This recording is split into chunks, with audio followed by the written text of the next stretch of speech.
Take a deep breath now, slowly and fully. Feel it fill your chest, your ribs, your quiet heart. Find the way you wish to listen, resting, reclining, or sitting in still awareness. Let comfort find you.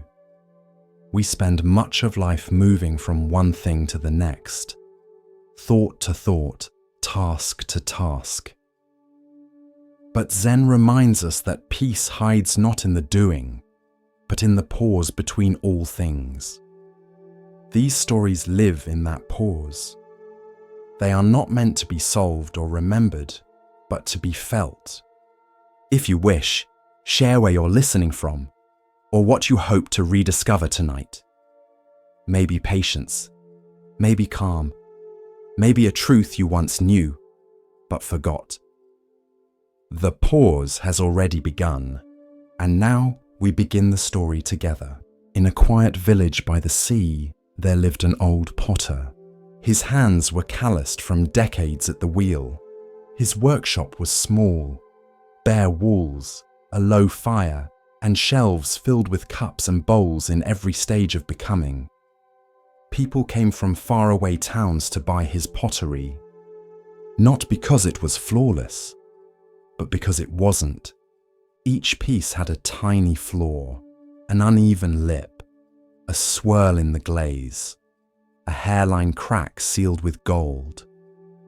They were beautiful, but never perfect. One day, a student came to learn. She had steady hands, a precise eye, and a longing for perfection. The old potter gave her clay and pointed to the wheel. She worked hard, every day. Her bowls were smooth, her cups symmetrical, but the old man never praised them. She grew frustrated. "What am I doing wrong?" she asked. The potter picked up one of her perfect cups and held it to the light, then gently set it down. "Nothing," he said. "It's beautiful, but it does not speak." She blinked. "Speak?" He nodded. "True beauty, whispers of time, of change, of the hands that shaped it, of the cracks that taught it to hold." Then he handed her a chipped teacup, lined with a golden seam where the crack had been mended. "Look again," he said, and she did. The crack shimmered like morning light across water. It didn't ruin the cup. It revealed it. It gave it history. It made it whole in a different way. This is the heart of the teaching, wabi-sabi, the beauty of imperfection, the quiet wisdom of things that do not last, the grace of the incomplete. In Japanese tradition, broken pottery is not discarded. It is repaired with kintsugi, a lacquer mixed with gold or silver, not to hide the break, but to honor it, to say, this too is part of the story. Buddhism speaks of impermanence, anicca, as one of the three marks of existence. Everything that arises passes. Everything that is born changes. Everything we love will one day break. And that truth is not meant to depress us. It is meant to wake us up. To love something fragile is not foolish. It is courageous. To drink from a cracked teacup, knowing it may not last another year, is to say, this moment matters because it will not come again. The student learned slowly. She stopped trying to make perfect pieces. She let the clay wobble, let the glaze drip, let the firing crack a rim now and then. And when it did, she filled it with gold. One afternoon, she brought the potter a cup she had broken by accident. She expected him to scold her, but he smiled. "Ah," he said, "now it begins." And together they repaired it, not to erase the break, but to bless it. Commentary: the cracked teacup is not about pottery. It is about you, about your heartbreaks, your failures, your aging skin, your tired hands, the things you thought made you less beautiful. Maybe the very things that make you most real, most whole, most you. We live in a culture obsessed with flawlessness, airbrushed images, filtered faces, words rehearsed until they lose their soul. But Buddhism invites us into a different gaze, a gaze that sees truth in the wrinkle, wisdom in the scar, grace in the stumble. You do not need to be flawless to be worthy. You do not need to hide your breaks. You only need to honor them. To say, yes, I cracked, but I learned how to hold more. There is an old saying, the wound is where the light enters you, but also the gold follows the fracture. Your pain is not shameful. It is precious because what you do with it, how you mend, how you carry yourself forward, that is your art. The next time something breaks, a plate, a plan, a piece of your confidence, pause, take a breath, gather what remains, and ask, how can I make this whole again? Not by hiding the crack, but by letting it shine. You are the cup, and you are also the gold. In the town of Rajagaha, nestled among ridges of stone and mist, the streets curled like vines through hills and markets. Every morning, as the sun brushed gold across tiled rooftops, the air came alive with the calls of merchants, the ring of temple bells, and the mingling scents of tamarind, burning incense, and warm sweet rice. Life here was orderly, rhythmic, a blend of mountain silence and city song. But lately, that rhythm had broken, not from plague, not from drought, but from something deeper, more primal. Fear, not fear of armies or kings, but of a creature, Nalagiri, a bull elephant so massive that earth seemed to lean under his step. Captured from the wild mountains of the north, Nalagiri had been kept in the royal stables since he was young. Once a proud spirit, free to roam cliffs and bathe in wild rivers, now he was shackled day after day, year after year.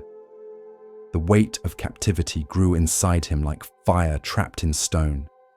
He grew restless, then bitter, then dangerous. Stable boys quit, guards were replaced, chains grew thicker. Nalagiri's cries echoed through the stone halls like thunder rolling through empty skies. The people of Rajagaha whispered that madness had taken him, but not all feared him. One man saw an opportunity in that rage. Devadatta, the Buddha's cousin, a monk by appearance, but a storm beneath the robes. Jealous of the Buddha's calm, his followers, his truth, Devadatta sought power, not peace. And when his teachings could not rival the Buddha's, he plotted instead. He went to King Ajatashatru, young and proud, his rule still soft around the edges, and he leaned close. "Let Nalagiri loose," he whispered. "Aim him at the Buddha. See what becomes of silent wisdom when tusks meet flesh." The king, tempted by spectacle or swayed by flattery, agreed. And so, one morning, before the city had fully woken, the iron gate to Nalagiri's pen creaked open. Chains were undone. Commands were given. The path was cleared. Nalagiri stepped forward, eyes wide, breath steaming, mind ablaze. He charged through market streets, through cloth stalls and fruit carts, scattering baskets and lives. People screamed. Children ran. Dogs howled and carts overturned. He did not walk. He tore the world open beneath him.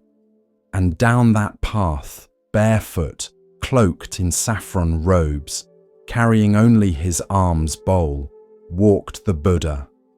No guards, no weapons, no rush in his step. Just presence. His disciples shouted from behind walls and corners, "Lord, turn back. The elephant comes. He will crush you." But the Buddha kept walking, not with recklessness, not with pride, but with compassion so still it could hold a mountain.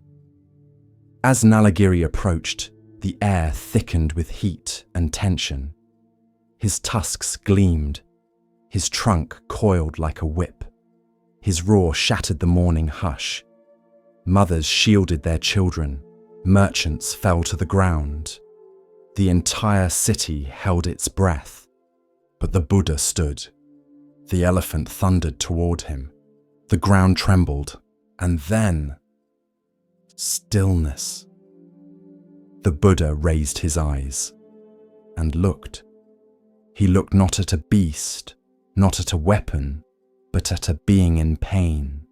He saw the chains, the years, the sorrow turned to rage. He saw the hunger for freedom twisted into madness.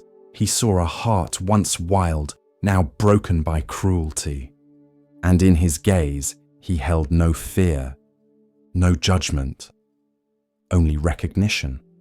As Nalagiri neared, mere strides away from trampling the man before him, he met that gaze, and something changed. The wind quieted, the air cooled. The fire in Nalagiri's eyes flickered. He slowed, then paused. His ears twitched, his breathing hitched. He took one more step, then stopped. The Buddha stepped forward. Slowly, gently, one hand raised, not to strike, not to shield, but to bless. And Nalagiri knelt. He folded his legs beneath him, lowered his head like a branch under rain. A great groan, half sigh, half sorrow, escaped his chest. And there, in the middle of the street where rage had once ruled, the Buddha placed his hand on Nalagiri's brow. Not with domination, but with presence. And the elephant wept. Tears pooled beneath his eyes, streaking down the folds of his face, darkening the dust. His trunk coiled softly around the Buddha's arm, no longer as a weapon, but as a gesture of surrender. The city watched in stunned silence. The same elephant who shattered stone fences and snapped trees now sat like a disciple at the feet of peace. Devadatta, watching from the shadows of a colonnade, said nothing. His plot, like a snake uncoiled, had slithered away, not with defeat by force, but by a truth too gentle to resist.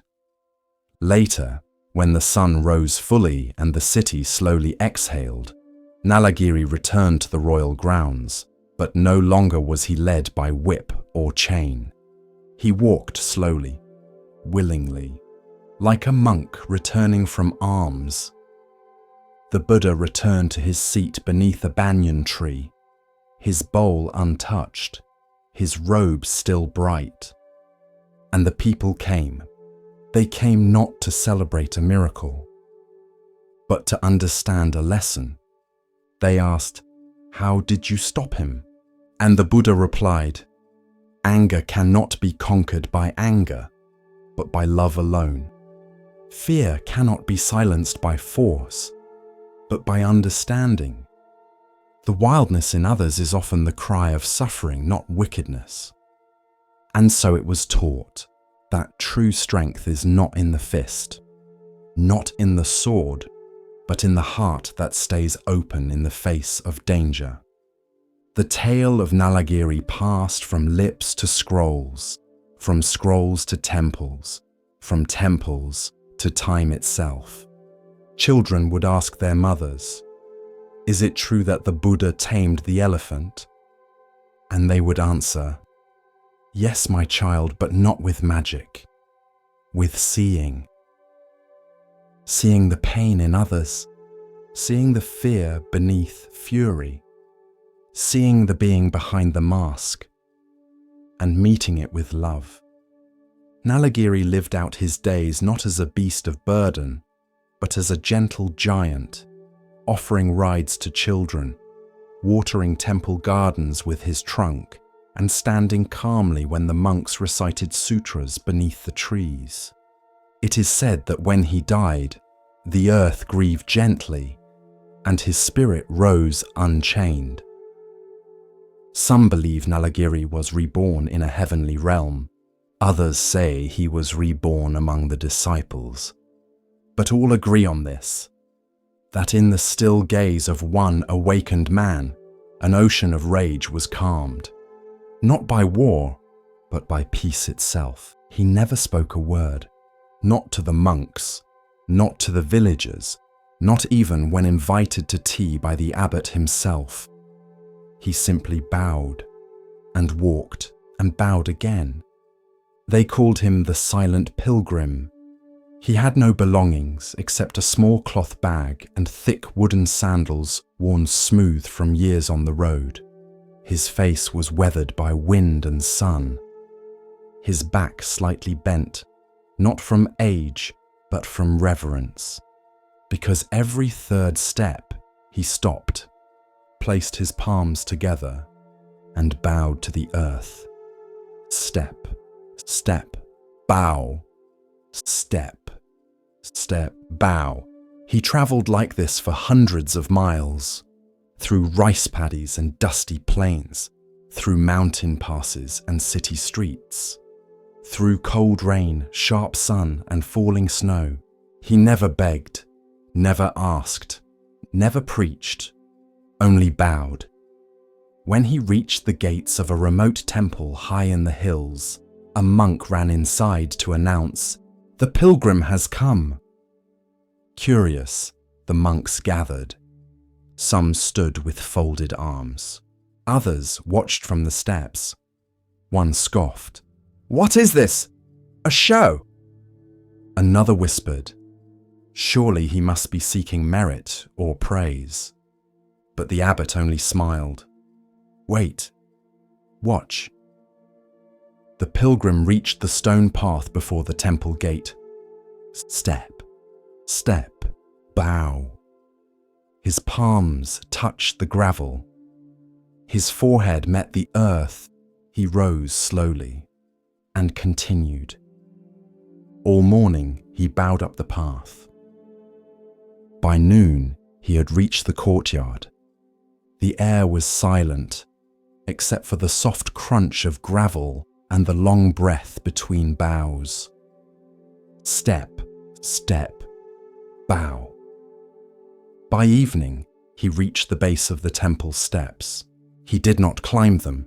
Instead, he bowed once more, then turned, and began his journey down the mountain. Step, step, bow. The monks were stunned. He never entered.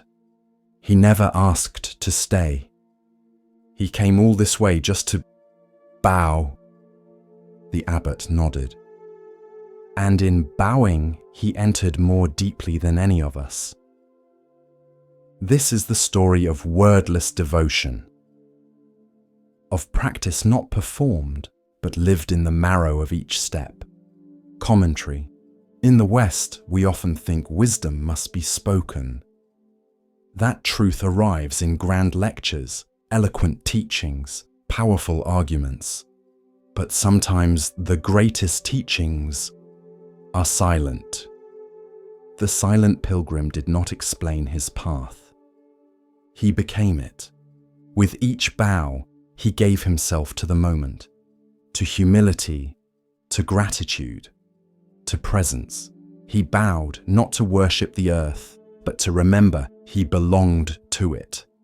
In Buddhism, we bow not out of subservience, We bow to let go of the self, to surrender ego, to honor interbeing. The sky does not rise without the sun. The tree does not grow without the soil. You do not breathe without the generosity of everything around you. To bow is to remember that. The pilgrim didn't need a teacher. Every grain of dust was his teacher. Every blister, his scripture. Every bow, a verse in the sutra of the path. He asked for nothing, judged no one, corrected no teachings. He gave only his body, his time, his breath. That was his offering. That was his sermon. One monk, deeply moved, asked the abbot, "Should I walk like that? Bow like that?" The abbot said, "Not unless your heart is already bowing. It's not about copying the form. It's about sincerity. Some bow with their bodies and judge with their minds. Others bow with their actions and remain upright inside. But true bowing begins within. It is a quiet crumbling of pride, a surrender of the need to be seen, a softening into the now. There is a Zen phrase, "The great way is not difficult for those who have no preferences." The silent pilgrim had no preference for praise or obscurity, for arrival or delay. His goal was not the temple. His goal was the bow itself. Step, step, bow. Again and again, until there was no one left doing it. Only the gesture, only the giving, only the way. Wherever you are, whoever you are, you can bow too, not just with your body, but with how you listen, with how you wait, how you serve, how you show up for the dust on the floor or the silence in a friend's eyes. To bow is to soften, to slow, to remember what matters, and sometimes to say everything without a single word. As we continue our journey through the wisdom of Zen Buddhism, let us turn to a tale about recognition and the true nature of worth. This is the next story. It was a quiet station. Old stone, metal benches, pigeons pacing like monks in mourning robes. The arrivals board flickered.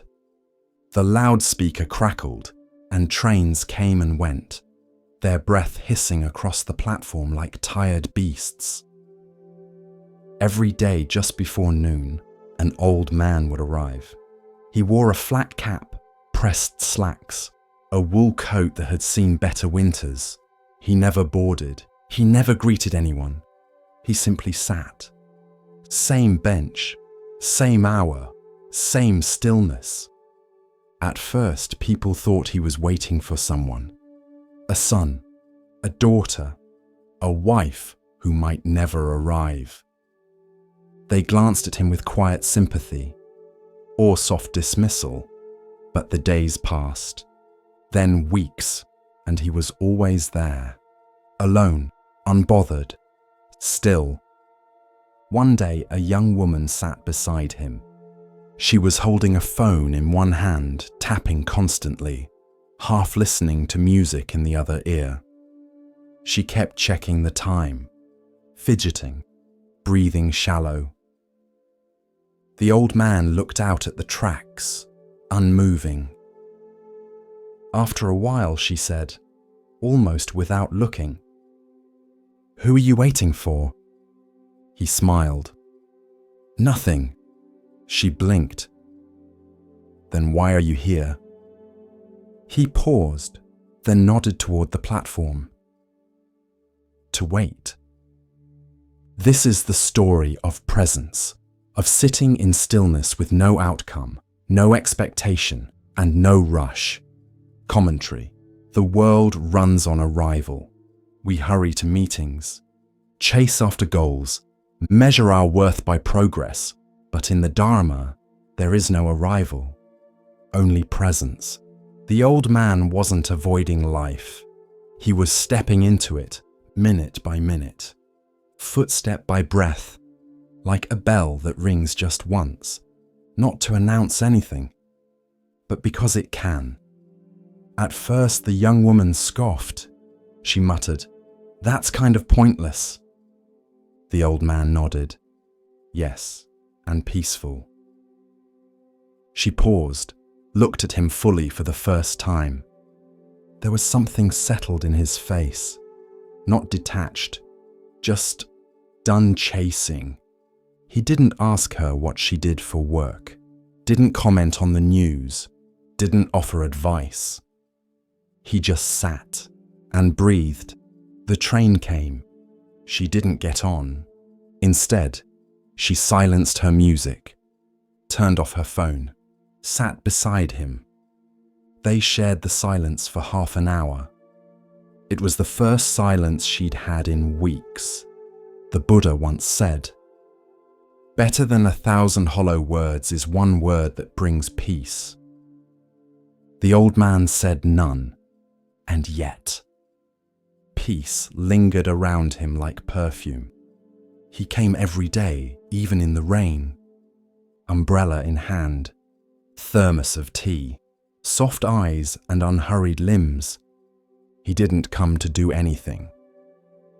He came to stop doing. We often misunderstand waiting.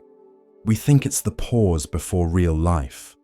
But sometimes, waiting is life, not for something, but with it. Eventually, the young woman started visiting more often. She brought tea, sat on the same bench, and didn't speak, until one day she asked, "What if the person you were waiting for never comes?" The old man looked at her with a calm smile. "Then I'll still be here." That's the power of presence. It doesn't depend on outcome. It doesn't beg for fulfillment. It simply is. In time, others noticed. A mother sat for 5 quiet minutes with her son. A commuter took off his headphones. A woman reading poetry closed her book and just watched the clouds drift. No one spoke, but something was shifting. Not loudly, not suddenly, like morning fog lifting, unnoticed. And then, one spring day, the old man stopped coming. His bench stayed empty, but the silence remained. So did the stillness, and the space he had created. By doing nothing, expecting nothing, needing nothing. Wasn't empty, it was full of something rare. Peace. The young woman still visits the bench, not daily, not ritually, just when the world starts rushing too fast. She sits, breathes, smiles at passing trains, and once when a man sat beside her and asked, "Who are you waiting for?" she answered, "No one." Then added, "I'm just here." A fisherman rose each morning before dawn. He lived at the edge of a still bay, where mist rolled in like a soft breath and the world moved slowly. Each day, he cast his net into the water. Not with force, not with haste, just one gentle sweep into the unknown. Sometimes the catch was good. Other times, the net came up nearly empty. But he never cursed the sea. He simply folded the net, sat quietly by the shore, and waited for light. One morning, as he gathered the net, he noticed something strange. Tangled in the threads was not a fish, but a stone, smooth, dark, heavy. He tried to shake it loose, but it wouldn't budge. So he tugged, pulled, cut a thread. But the more he worked, the more tangled the net became. What once was open and fluid now clung to itself in knots. The sun rose. The tide shifted. and the fisherman sat with his hands full of threads and tension. A monk walking nearby saw him and paused. She watched for a while, then sat beside him. They sat in silence. Then she asked, "Why are you still holding the stone?" The fisherman looked down, surprised. "I don't know," he said. "It was just there. I didn't ask for it, but now I can't let go." The monk nodded slowly, then said, "The mind is like your net, and thoughts are like what it catches. Some nourish us, some weigh us down. The skill is not in holding tighter, the skill is in knowing when to let go." The fisherman blinked. He looked at the stone again, noticed its weight, its stillness, and then, without force, he simply opened his hand. The stone dropped, and in the silence that followed, the net softened. This is the teaching. The mind is always casting, always sweeping the depths of the world, and each moment it brings something up. A memory, a judgment, a craving, a fear, a plan, a worry. You didn't ask for it, but it's there. And what you do next is the practice. In meditation, you begin to notice the stones. You sit quietly and the mind casts its net. Up come thoughts, endless, streaming. Some small and harmless, some sticky and sharp, some heavy and loud, and the habit is to grab them, to pull them closer, to replay the argument, to solve the unsolvable, to panic over the future, to narrate the self. But the teaching is simple. Open your hand, let it drop, return to the breath, again and again. This is not avoidance. It is freedom. It is not denial. It is discernment. Because not every thought deserves your grip. Some are just passing fish, some are driftwood, and some are stones that were never yours to carry. The mind wants to collect, wants to store, wants to turn everything into me and mine. But the Dharma says, there is no need to fill your net with every thought. Let the sea give and take. Let the net remain open. Let stillness return. There is a Zen saying, let your thoughts come and go like clouds in the sky. Do not hold on to any of them. And another, you cannot stop the waves, but you can learn to surf. The fisherman became a student of this practice. He still rose early, still cast his net, but he no longer feared the weight of unwanted things. He had learned to pause, to breathe, to release. One day, another fisherman asked him, "Why do you never struggle anymore?" And he replied, "Because I stopped thinking the stone had to be mine." Commentary. The mind is a marvel, but also a trickster. It offers thoughts like a street vendor offering wares. Here, it says, worry about this. Remember this insult. Fear this loss. Fix this person. Solve this world. You don't need to buy everything it sells. You can say, "Not today," and return to the silence underneath. This parable teaches non-attachment to thought, not by suppression, but by seeing clearly, this is just a stone. It came up in my net, and now I let it go. Sometimes you'll catch a golden truth, a loving memory, a calm realization. Hold it gently and let it go too, because even beauty becomes burden when clutched too long. In the end, all thoughts pass. like tides, like clouds, like weather across the sky of mind. You are not the net. You are not the catch. You are the sea and the stillness beneath.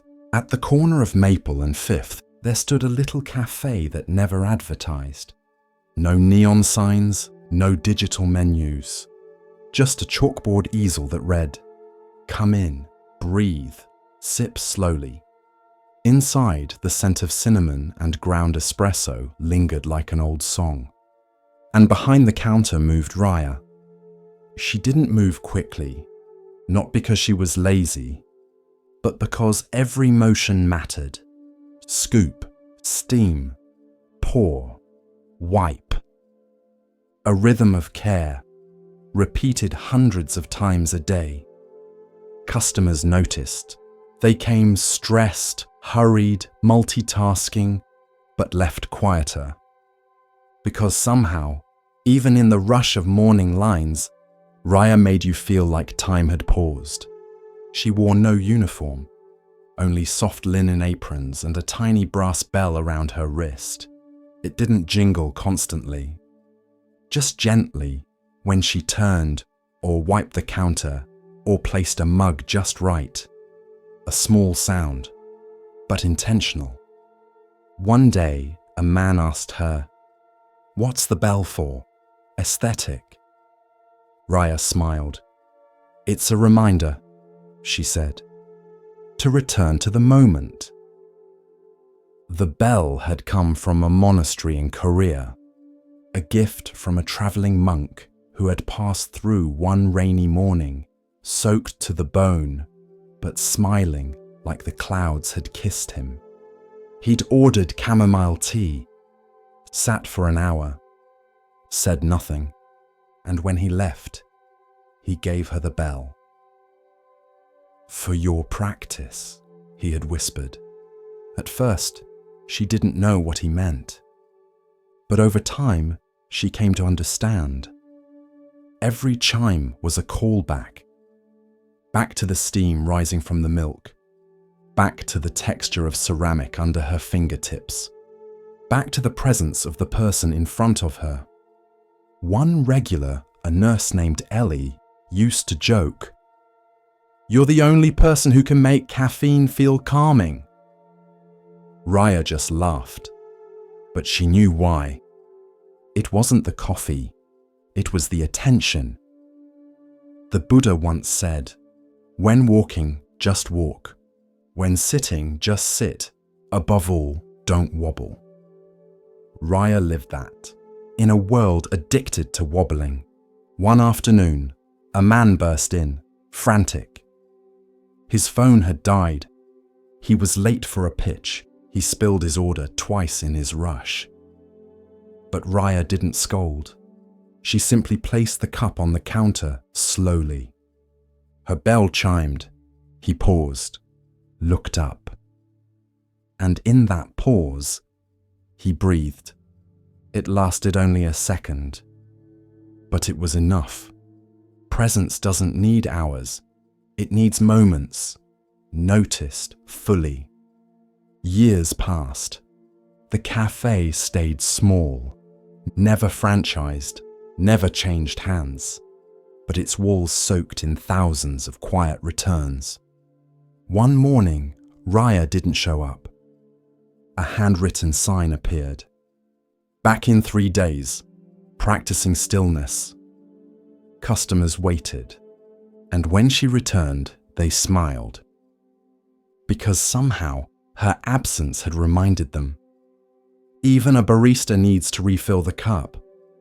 The bell still chimed, still soft, still enough. A sound that said, "You're here, be here."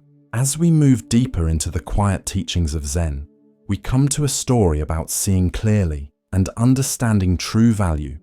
Listen carefully to the next story. The baby arrived in the middle of the night. Wrapped in a tattered blanket, cheeks flushed with cold, it was placed on the doorstep of the small mountain temple. When the monk opened the door, he found only the child and a young couple trembling in the shadows. The girl clutched her shawl. Her eyes were swollen from crying. "This child is yours," she said. "You are the father." The monk, Hakuin Ikaku, did not argue. He did not protest. He did not explain. He only looked at the baby, then at the girl, and said softly, "Is that so?" In town, the scandal bloomed like wildfire. Hakuin, the respected monk, the teacher, the silent one, had seduced a local girl. People spat at the ground when they passed him. Merchants whispered behind their hands. Disciples left the temple in shame. Still, Hakuin said nothing. He carried water. He chopped wood. He fed the child with one hand and stirred rice with the other. Winter passed, then spring. The baby grew, laughed, cried, teethed on the corner of Hakuin's robe. And still, the townspeople looked on with judgment. And still Hakuin said nothing. Only that same phrase when asked, "Is that so?" A year passed. The girl returned, eyes lowered, voice trembling. She fell to her knees before Hakuin. "I lied," she said. "It was not you. I was afraid. I blamed you." The crowd had gathered now. Some gasped, some hung their heads. She wept and reached for the child. "I'm sorry. I came to take him home." And Hakuin? He held out the child gently and said, "Is that so?" This is one of the most beloved stories in Zen, not for its drama, but for its stillness, for the way Hakuin held the center, unmoved by praise or blame. He did not fight the accusation. He did not defend his name. He did not collapse under judgment. He simply met life as it came. In the West, we are taught to guard our reputations, to clarify, to prove, to explain. But Zen sees the self as a construct, a house of cards built from opinions, images, and roles. And so, Hakuin let his fall, willingly, without resistance. To many, this seems weak, unwise. But in truth, it takes immense strength to say, "Let them think what they will, I remain." Not in apathy, but in presence. Because the ego is loud, but truth is quiet. Hakuin's phrase, "Is that so?" is not sarcasm. It is not indifference. It is a bow to the unpredictability of life, to its mess, its reversals, its harshness and grace. It is the refusal to cling to any label, hero or villain, saint or sinner, right or wrong. There's a famous Zen saying, "Praise and blame are like the wind. To follow them is to be tossed about like a leaf. To stand firm is to become a tree." Hakuin was a tree, rooted, silent, alive. In private moments he may have wept. He may have watched the baby sleep and wondered why the world twists so easily. But his practice was clear. Do not grasp, do not reject, receive each moment, and respond not with reactivity, but with integrity. What would you do if someone lied about you? If the world turned against you? If your name became a weapon? Could you breathe? Could you hold the pain without making it your identity? Could you say, "Is that so?" and keep walking? There's another layer to this story. By taking the child in, Hakuin protected the girl.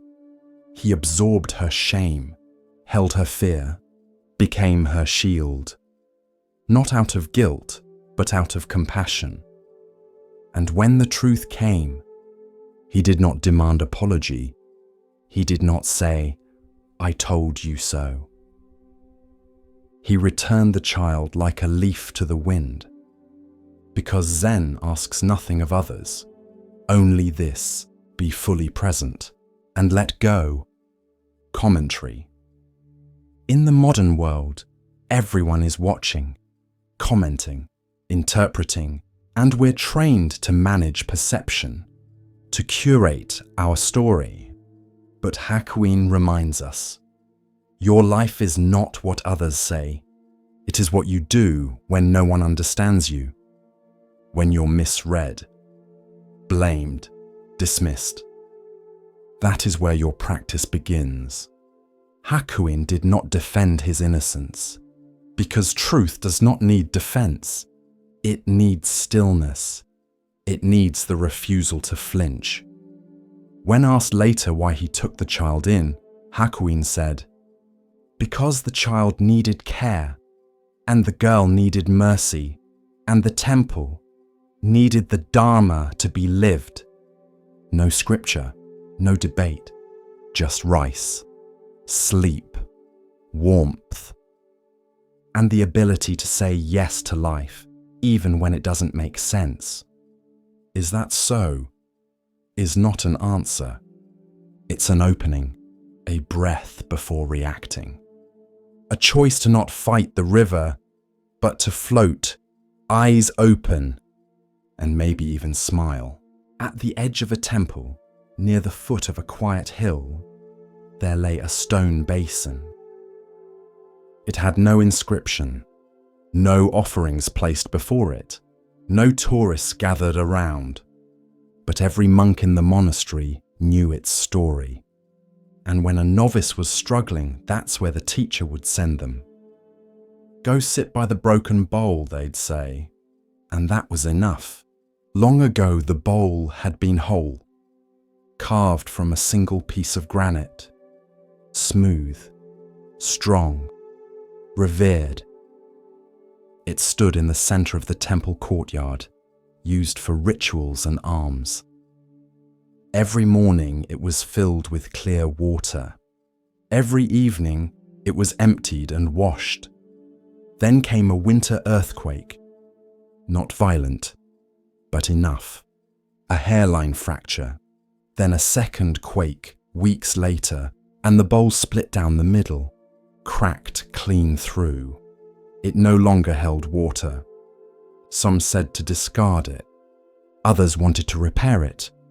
But the abbot, an old woman with kind eyes and a quiet presence, said, "Leave it as it is, let it teach." And so it remained. Years passed. Moss gathered inside the broken seam. Rain pooled only briefly before slipping through the gap. The bowl no longer functioned, but it was not discarded, because in stillness, it began to reveal something else. Monks would sit beside it, touch the cool edge, trace the break with reverent fingers, and slowly, quietly begin to understand. Wholeness does not mean unbroken. The world teaches us to fear breaking, to grieve what cannot be fixed, to measure our worth by our usefulness. But the Dharma invites a deeper seeing, a truth whispered by that silent stone. You are not what you hold. You are what you are. Even when you hold nothing at all. The broken bowl was no longer useful, but it was still itself, still stone, still shaped by care, still part of the temple. Its crack did not remove its belonging. One day, a monk sat beside it after losing his voice. He had been a teacher, a singer of chants. Now, silent, he felt useless, forgotten. Until the abbot brought him to the bowl and simply said, "It doesn't hold water, but it still holds truth." And then she bowed. This is the parable of function and form.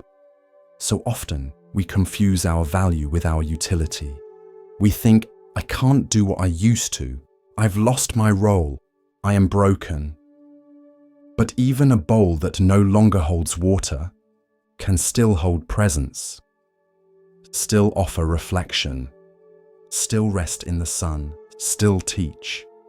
In Buddhism, there is a phrase, form is emptiness, and emptiness is form. It appears in the Heart Sutra, one of the most profound teachings. On the surface, it sounds like a riddle, but it points to this: what you are is not just your shape, and what breaks doesn't define what remains. Imagine your roles are bowls: parent, artist, teacher, helper, listener.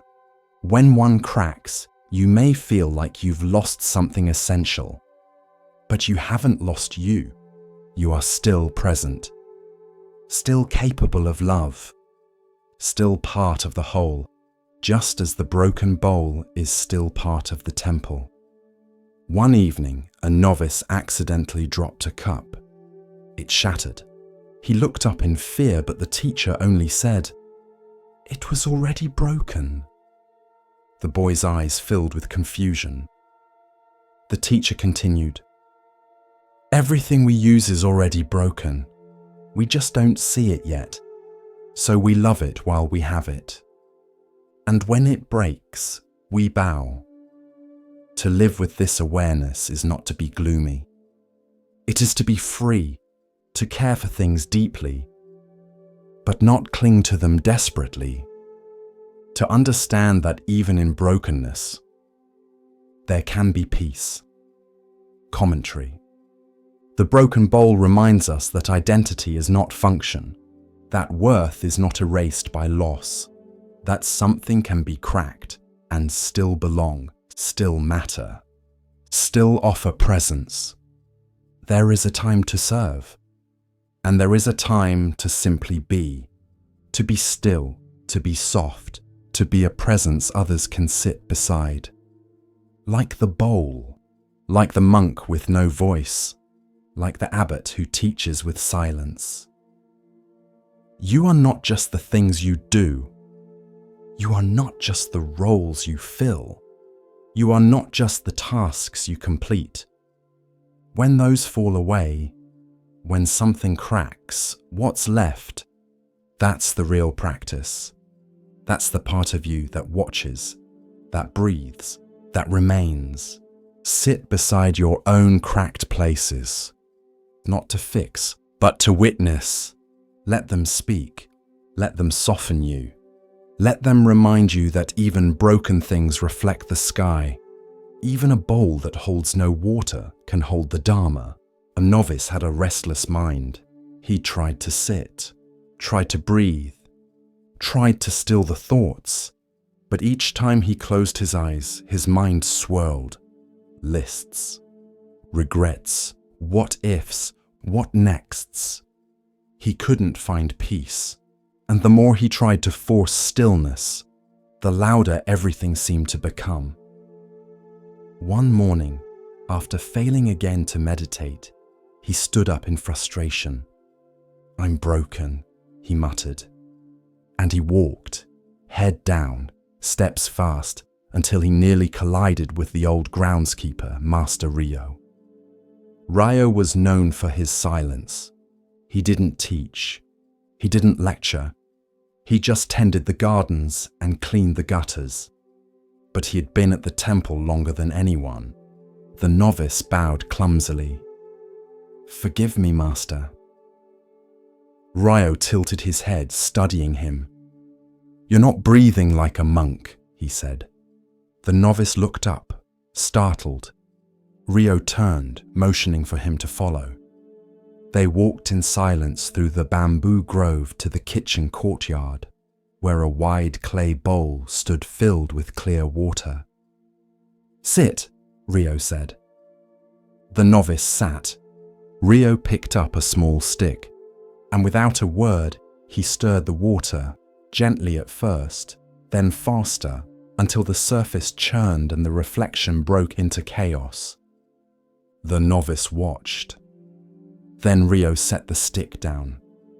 They sat in silence. The bowl shimmered, then slowed, then stilled. The novice could suddenly see his own face again in the reflection. Rio looked at him and asked, "Did I make the water still?" The novice blinked. "Number it settled by itself." Rio nodded. "So will your mind." And he walked away. This is the story of trusting the stillness beneath disturbance. Commentary. Many people believe meditation is about forcing silence, forcing peace, erasing all thought. But in truth, it is about letting the water settle. Your mind is like a bowl of clear water. Every thought, every worry, every fear is like a stick stirring it. The more you react, the more you stir. The more you chase silence, the more turbulence you create. But if you sit and breathe and wait without judgment, the water begins to settle on its own. This is the natural wisdom of the mind. You don't need to fix it. You need to allow it. There's a Zen saying, "Muddy water clears itself if left alone." The novice learned something that day, not from a sutra, not from a formal teaching, but from water. He stopped fighting his thoughts. Instead, he watched them. Like leaves drifting across a pond. He stopped demanding they leave, and instead bowed as they passed. And slowly, something began to shift, not instantly, but gently, like the bowl that stopped churning the moment no hand stirred it. This is how peace comes. Not by control, not by perfection, but by patience, by the quiet knowing that nothing stirred stays stirred forever. If you are anxious, sit like the bowl. If you are overwhelmed, breathe like the wind that forgets itself. If you are angry, wait like the pond after rain. It will pass, all of it. And when it does, clarity returns. You'll see your reflection again. Not because you forced it, but because you didn't run. So next time you feel lost in thought, don't fix, don't flee, just wait. And let the water be water. With each step on the Zen path, a new lesson unfolds. Now we turn to a story about recognition, of self, of others, and of what truly matters. Listen carefully to the next story. In a small temple nestled between pine trees and fog, there burned a single candle. It was placed each morning in the center of the meditation hall. No glass shield, no tall holder, just a quiet flame in a shallow dish. It flickered gently as monks came and went. It was not large, not dazzling, but it was always there. Software steady, alive. One morning, a gust of wind swept through the open window. The flame bent low, danced wildly, then steadied, then bent again.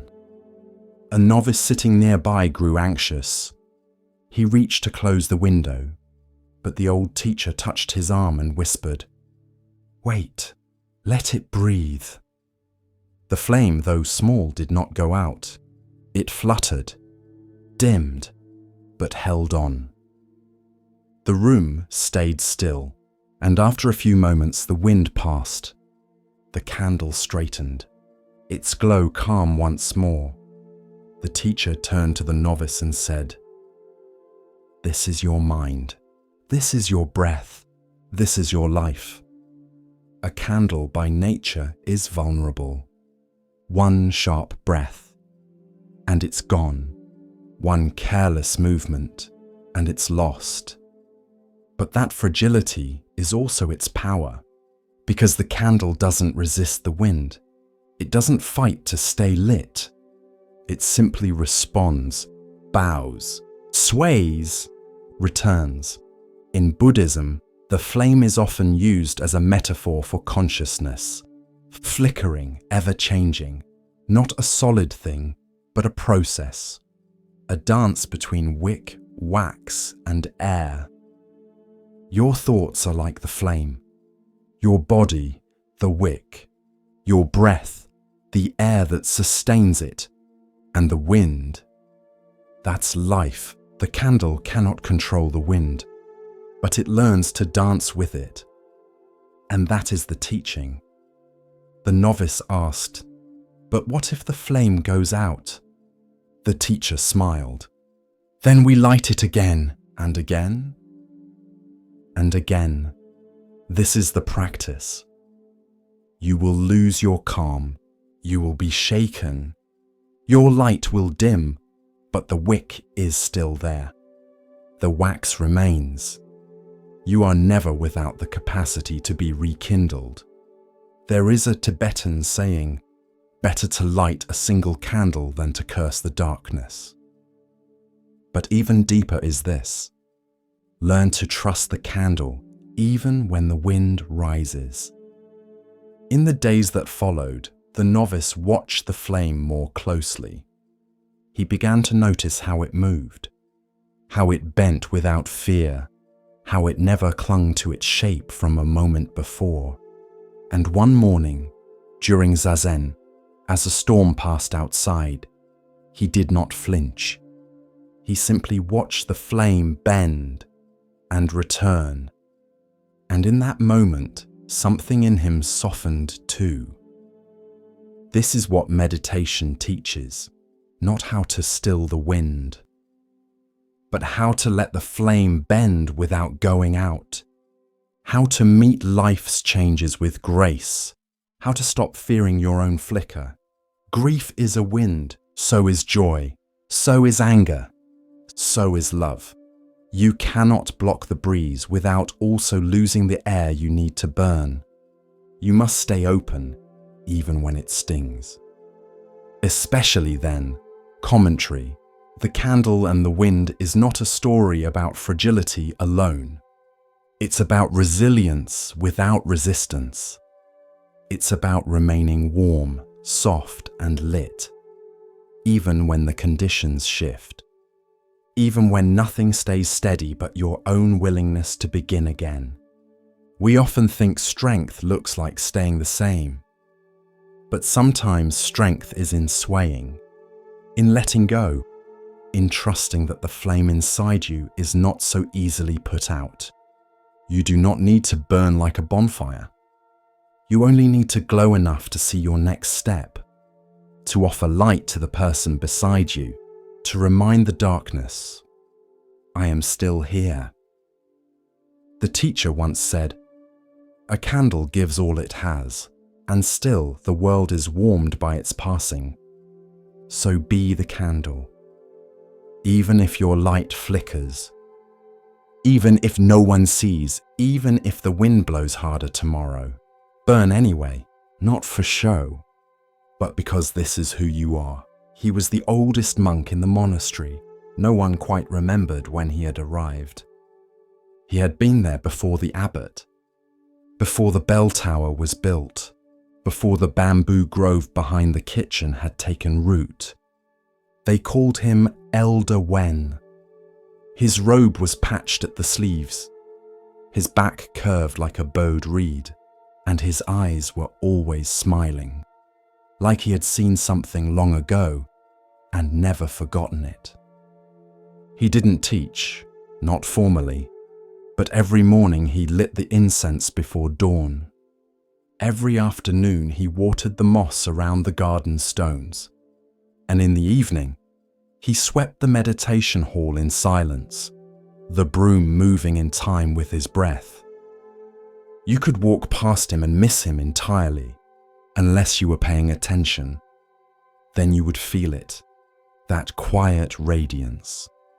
like sitting near a warm lamp on a winter night. One spring, Elder Wen stopped coming to morning service. He didn't light the incense, didn't sweep, didn't bow. He stayed in his small corner room beside the main hall, lying on his straw mat with hands folded gently over his chest. He was dying. The news spread quickly. Monks whispered in the corridors. Some feared, some mourned. Some tried to distract themselves with chores. But one by one, they made their way to his room. To say goodbye, to ask for wisdom, to seek some final teaching. But Elder Wen said almost nothing. He just smiled. That same soft smile, unmoved by sorrow, unafraid of what came next. One young monk sat at his side and finally asked, "Master, are you not afraid?" Elder Wen opened his eyes. "Afraid of what?" he whispered. "Of leaving." The old monk chuckled softly, a sound like wind through dry leaves. "Leave where?" He looked around his humble room. "There is nowhere to go." Another monk asked, "What is your final instruction?" Elder Wen blinked slowly, then raised one trembling hand and pointed to the teacup beside his bed. It was half full. The tea had long gone cold. But the sunlight touched it just so, glinting off the rim. He smiled again, then closed his eyes, and that evening, he passed. As gently as a flame curling into smoke. No struggle, no fanfare, just a long exhale. And stillness. The monks held a memorial. They chanted sutras. They carried his body wrapped in white cloth to the forest. But what they remembered most was not the ceremony. It was the smile. This is the story of death without fear. The final bow of a life lived in awareness. Commentary. In the West, we prepare for death with wills, hospitals, and quiet dread. We pretend it is far away, or we avoid it entirely. But in Zen, death is not the enemy. It is the mirror that shows you whether you were truly alive. Elder Wen was not afraid because he had already practiced dying. Every time he let go of a grudge, every time he stepped aside for someone younger, every time he bowed in silence, releasing his self-importance. The teacup was his final teaching, so ordinary, so overlooked. But it held the whole Dharma. A cup is useful because it is empty. It can hold, receive, release. But if you cling to the cup itself, you miss the tea. If you fear the cup breaking, you never enjoy what it holds. Elder Wen was ready to leave because he had drunk deeply of life. He had tasted the tea, and he didn't cling to the cup. There's a Zen saying, "Let death come like a welcome guest." That doesn't mean we rush toward it. It means we don't turn our back on it. We live with it, like a quiet friend who reminds us not to waste time. Elder Wen's room is empty now, but the moss he watered still thrives. The broom still leans against the wall. The teacup still rests on the low table, cleaned and dry. And his smile lives in the memory of every monk who sat beside him and realized, stillness is not defeat. Stillness is trust. You do not need to fear the end. You only need to live in such a way that when it comes, you can greet it with a breath and a smile. It began in the hush before dawn. when the breath of the world still rested and time itself seemed unsure whether to move forward. In the palace of Kapilavastu, marble pillars loomed like frozen trees, casting long shadows across the corridors. Every corner, every curtain, every tapestry whispered of wealth and beauty. But the prince, Siddhartha, had stopped hearing the music in it. He had seen what no prince was meant to see: old age, sickness, death, and a seeker who walked without fear. In the days that followed the four sights, Siddhartha moved through the palace like a man carrying a secret too heavy to name. He sat through the court banquets without appetite. He watched dancers move in silk, their feet light as feathers, but his thoughts moved heavier than stone. Yasodhara, his wife, had noticed his silence. She placed her hand gently over his, but it trembled. Rahula, their newborn son, reached for him with tiny fingers, but Siddhartha's eyes filled with both love and sorrow. He did not lack affection, he lacked answers. That night the moon hung low and golden in the sky, a silent witness to the choice being made within royal walls. The city of Kapilavastu lay sleeping, its gates shut, its guards at rest, its people dreaming of festivals and fortunes. But inside Siddhartha's chamber, there was no sleep. He stood over his son's cradle, his gaze long and quiet. Rahula stirred, then stilled again. Siddhartha touched the boy's cheek, memorizing the softness. A father's heart broke quietly inside him. A part of him longed to stay, to watch this child grow, to hold Yasodhara as the years passed. But another part of him, the deeper part, knew that to truly love them, he had to leave. Not for escape, not for abandonment, but to find an end to the suffering that would one day find them all. He crossed the chamber in silence, his footsteps bare. He passed the sleeping guards with a nod of gratitude. He paused once in the marble garden, where fountains trickled like stilled song. Stars wheeled above him in still constellations. Waiting at the outer gate was Channa, his loyal charioteer, and Kantaka, his white horse who had carried him through battles, festivals, and boyhood rides under open skies. Siddhartha took one last look at the palace that had been his whole world. Then he nodded. No orders, no drums, no farewell speech, just stillness and the beginning of something eternal. Channa led them through side streets. Siddhartha's cloak billowed slightly in the breeze, though the air was warm. As they neared the city gates, it is said the gods themselves descended to still the sound of hooves and hinges. The gatekeeper slept on, unaware that the one who was born to inherit the throne was walking away from it forever. Miles passed beneath them, past farmlands and shrines, past temples and banyan trees, and as dawn neared, they reached the forest's edge. There, beneath a fig tree bathed in pale starlight, Siddhartha dismounted. He stepped away from the saddle and removed his crown. It was heavy, not in gold, but in memory. He untied his earrings and placed them gently in Channa's hands. Then, drawing his sword, he cut away his long, dark hair, symbol of his royalty, of his past. He let the strands fall into the wind.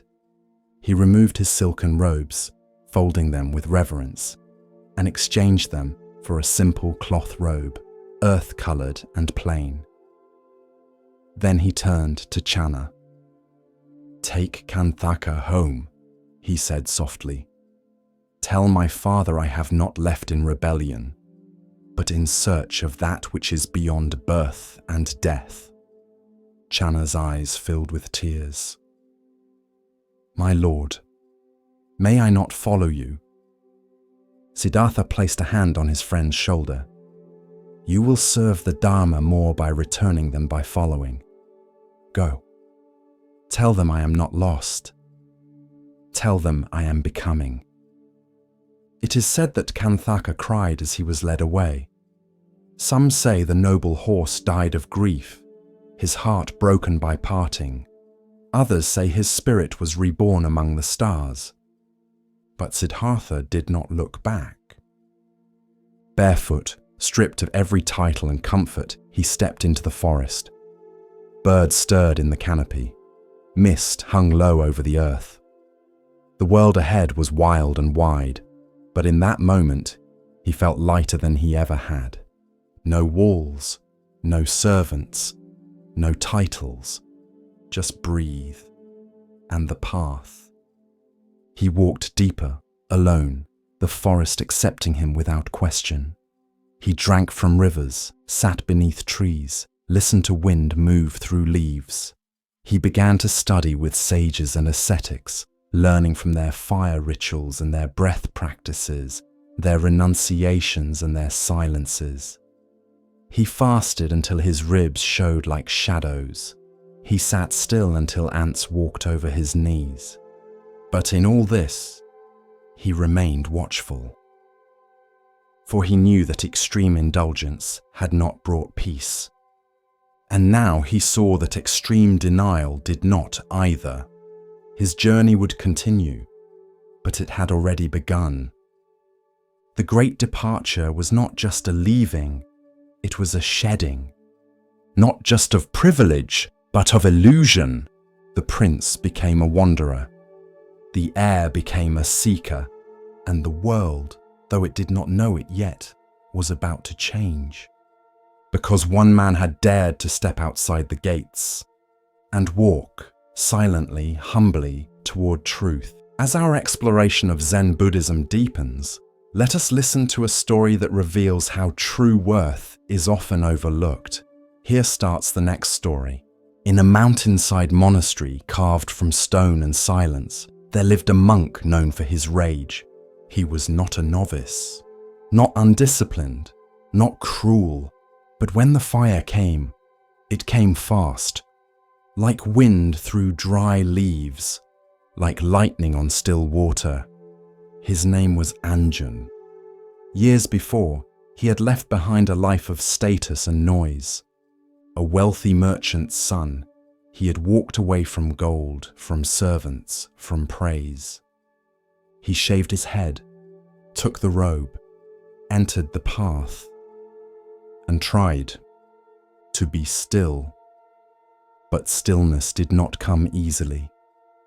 Not for him. While other monks sat like stones in meditation, Anjun's thoughts raced. While others bowed gently in morning light, his mind bristled at small slights, careless words, slow movements.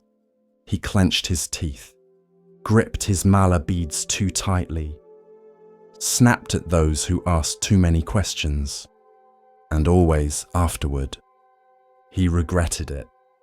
One morning, a young monk accidentally spilled tea on his robes. Anjun stood. His voice rose like thunder in the sacred hall. "You call this mindfulness?"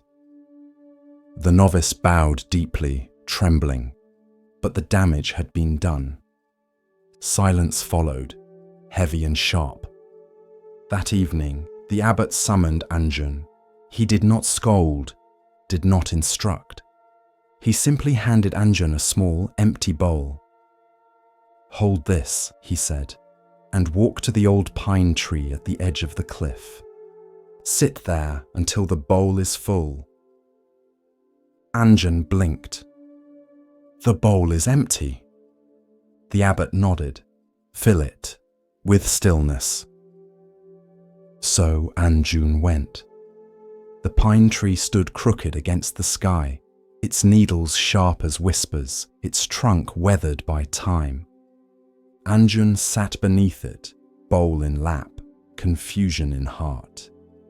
How could he fill a bowl with something that couldn't be seen? Hours passed. Birds called. Clouds shifted. His legs ached.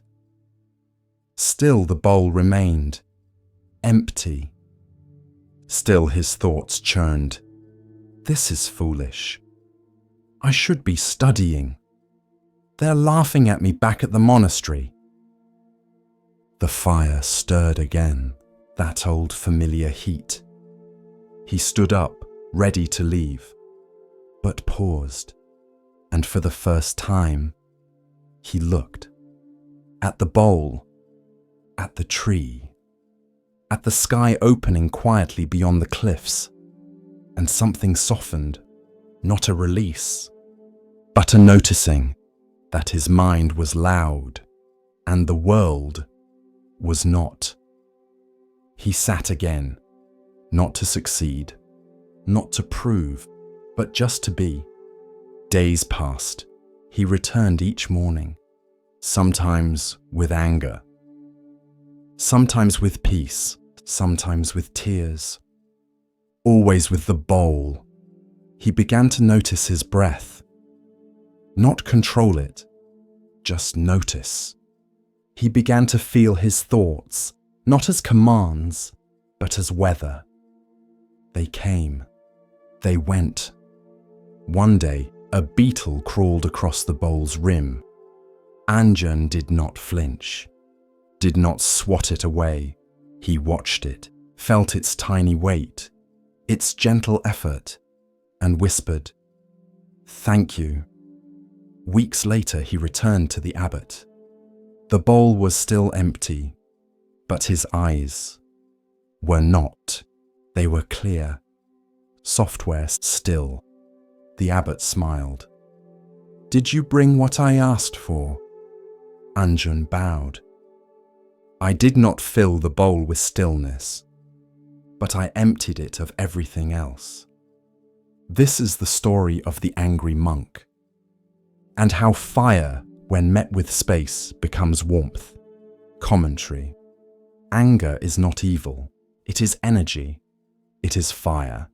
And fire can cook food or burn down temples. The Dharma does not teach suppression. It teaches transformation. Anjan did not erase his anger. He sat with it. He saw its roots: fear, pride, expectation, and in seeing it clearly, he softened. You cannot calm your mind by force. You cannot force a bowl to fill with stillness. You can only stop stirring the water and wait until clarity returns on its own.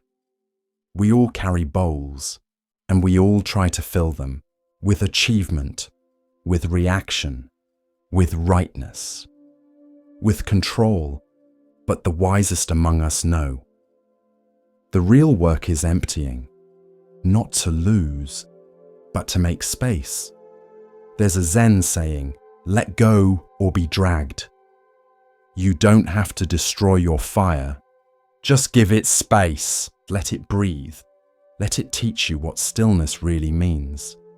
And remember, stillness does not mean absence of movement. It means absence of resistance. Like a tree that sways but does not break. Like a bowl that reflects the sky because it does not try to. Let your bowl be empty, and in that emptiness, find peace. He sat beneath the Bodhi tree, its roots like arms cradling the earth, its leaves trembling in the hush before dawn. Siddhartha was still, not because he had nothing left to do, but because he had found the one thing worth doing. The grass beneath him held the warmth of day's memory. The river nearby whispered its ancient lullaby. Above, stars thinned into morning. And within him, the silence grew deep. He had made his vow to remain unmoved until he had reached the end of suffering.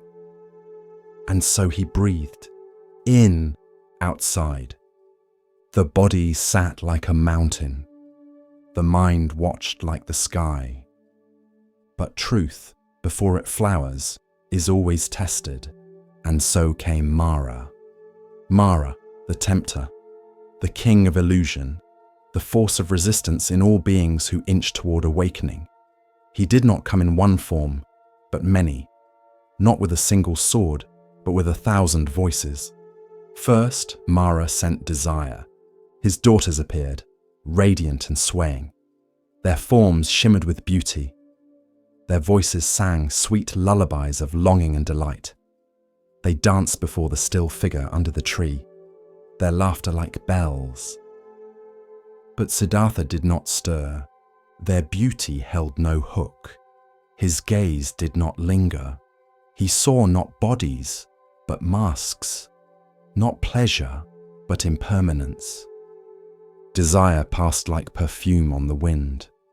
Then Mara sent fear.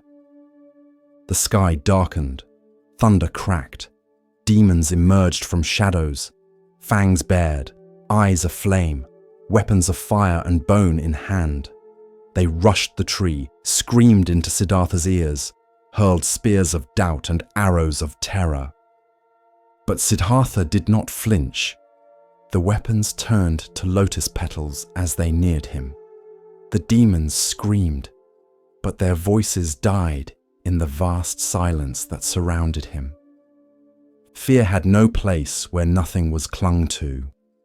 Next came pride. Mara appeared himself, seated atop a colossal elephant, cloaked in glory. He laughed with disdain. "Who do you think you are?" he asked. "A prince playing holy man. What gives you the right to seek truth? You are alone, no teacher, no witness." Siddhartha looked up, calm and clear. He reached his right hand to touch the earth. And the earth responded. It is said that in that moment, the earth itself bore witness. The ground trembled gently. A breeze swept through the grove. The Bodhi tree's leaves shimmered like stars. The earth, vast and ancient, acknowledged Siddhartha's right to awaken. Mara's elephant stumbled. His illusions cracked. His army scattered like dust in wind. The tempter vanished, and all was still again. But the night was not yet over. With Mara gone, Siddhartha turned inward, deeper than ever before.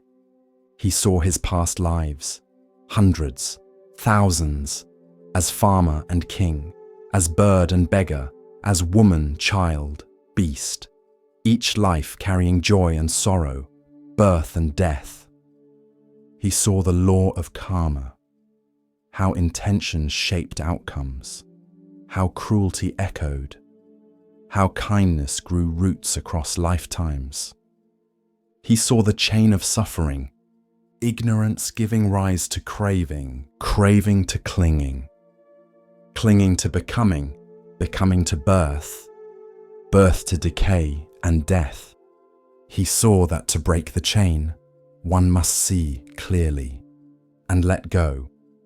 The dawn approached. The sky shifted from indigo to pale rose. Birds stirred in branches. The river shimmered. And in the first light of that new day, Siddhartha saw it, not as concept, not as hope, but as direct knowing. He saw the four noble truths, that suffering exists, that it arises from craving, that it can end, and that there is a path to its end. He saw the eightfold path unfolding before him like stepping stones across a great river. He saw suffering, and he saw its end. And in that moment, as the sun broke the horizon and the world breathed anew, Siddhartha became the Buddha, the awakened one.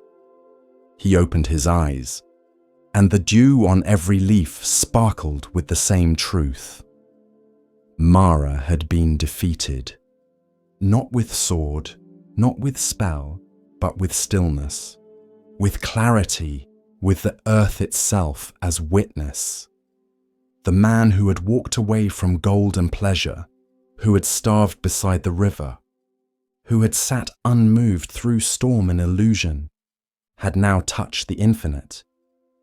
And he smiled, not with triumph, but with compassion, because now he would teach, and the world would begin to wake. The novice stepped forward, eyes low, robes gathered neatly in his arms. He had heard whispers of the great master Joshu, of his clarity, of his presence, of the way his words, brief, sharp, could undo years of illusion in a single moment.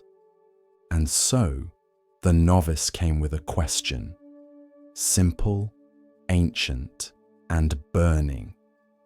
He bowed deeply. "Does a dog have Buddha nature?" Joshu looked at him, quiet as a still pond, then said, "Mu." Just that.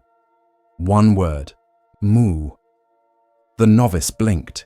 He had expected a teaching, a parable, perhaps even a sermon on interdependence or karma. But all he got was this one syllable, mu. Number not no, as in rejection, but mu, as in as in empty, as in beyond yes or no. The novice opened his mouth to speak again, to clarify, to plead for context. But Joshu had already returned to trimming the bonsai. And the novice was left standing there, holding a question that would not let go. Does a dog have Buddha nature? In the Mahayana tradition, the answer is yes. All beings have Buddha nature, even the smallest ant, even the vilest criminal, even the barking dog on the dusty street. The Heart Sutra says, form is emptiness. Emptiness is form. So why did Joshu say mu? It wasn't to contradict the sutras, it was to shock the mind out of seeking answers like stones in a riverbed. For weeks, the novice could not sleep. He replayed the moment again and again. He wrote MU in his journal. He whispered it during walking meditation. He shouted it into the wind. He carried it like a thorn in the foot, every step made sharper by its presence. One night, a senior monk approached him in the meditation hall. "Why do you look so troubled?" he asked. The novice bowed his head. "Master Joshu gave me a koan. Does a dog have Buddha nature?" He said, "Mu! I don't understand." The monk smiled gently. "You won't." "Not yet." The novice frowned. "Then what should I do?" "Burn your logic," said the monk, "and sit." In the centuries that followed, Joshu's Mu became the first koan in the Gateless Gate, a collection of paradoxical encounters meant to tear open the mind. And it is said that some monks meditated on Mu for 5 years, 10, even 20. Not because the question was hard, but because the answer required the death of the one asking it.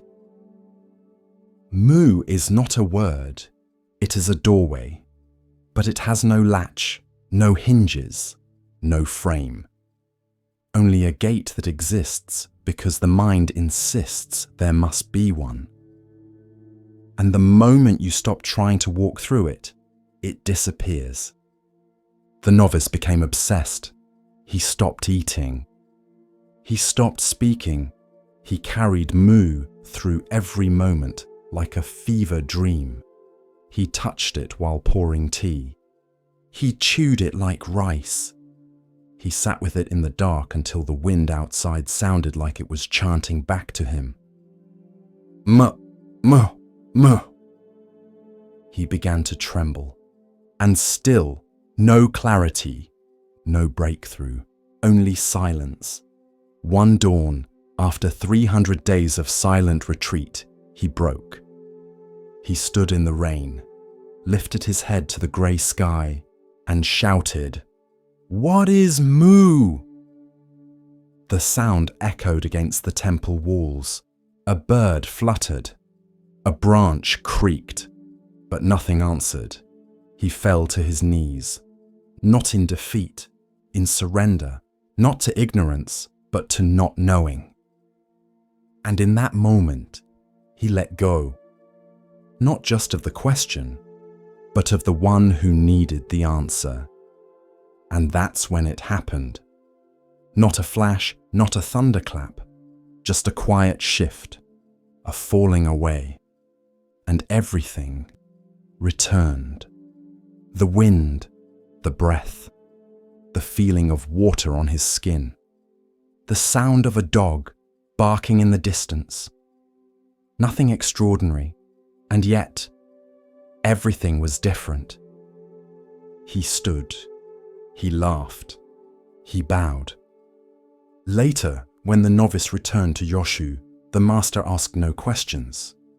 He looked once in the monk's eyes and simply said, "Good," nothing more, because no explanation was needed. You cannot explain Mu, you can only become it. Commentary. In Western terms, we often ask, is it this or that? Zen asks, who is asking? Yoshu's Mu is not a negation of the dog's Buddha nature. It is a negation of the very framework of the question. To ask, does a dog have Buddha nature, is to separate Buddha nature from dog, to assume that it's something a being might possess. But Buddha nature is not a possession. It is not a label. It is the breath before thought, the space before division. Mu is the erasure of the chalkboard before the question is even written. Zen does not want you to answer the question. It wants the question to consume you. Until there's nothing left. Until only presence remains. Until even Mu is forgotten. And the wind in the pines is enough. The gateless gate is open to all. But to pass through, you must stop trying to pass. You must stop searching for the latch. There is no Mu outside yourself. It is not in the words of sutras, not in the mind's debate. It is here, now, when all seeking stops and the moment is allowed to be, just as it is. Even a barking dog, even your own confusion, even the silence after reading this sentence. Continuing along the path of Zen insight, we pause now to hear a teaching about perception and hidden value. Listen carefully to the next story. The river was wide and still, glass-like beneath the pale morning sky. Mist hovered just above the surface, curling and drifting like breath from a sleeping world. A single heron stood motionless at the water's edge, waiting for the ripples to still. On the far bank, the Buddha walked slowly toward the shore. His robe was the color of earth after rain, simple, unstained. In his hand, he carried only his bowl.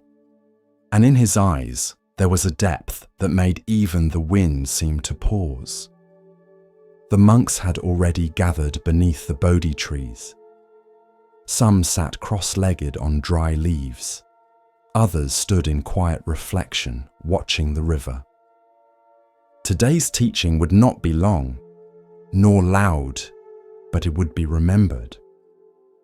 The Buddha stepped to the edge of the river and sat upon a low stone. The current moved slowly behind him, and in that quiet, he told a story. There was once a man, he said, who lived by a river much like this one. Every morning he bathed at dawn. Every evening he listened to the wind hum through the reeds. And one day, as he meditated near the shore, he saw a small boat drifting toward him. A few monks turned their heads toward the water as if expecting to see it. The boat was empty, the Buddha continued. No oars, no sail, just a simple wooden vessel carried by the current. The man smiled. There was peace in its stillness.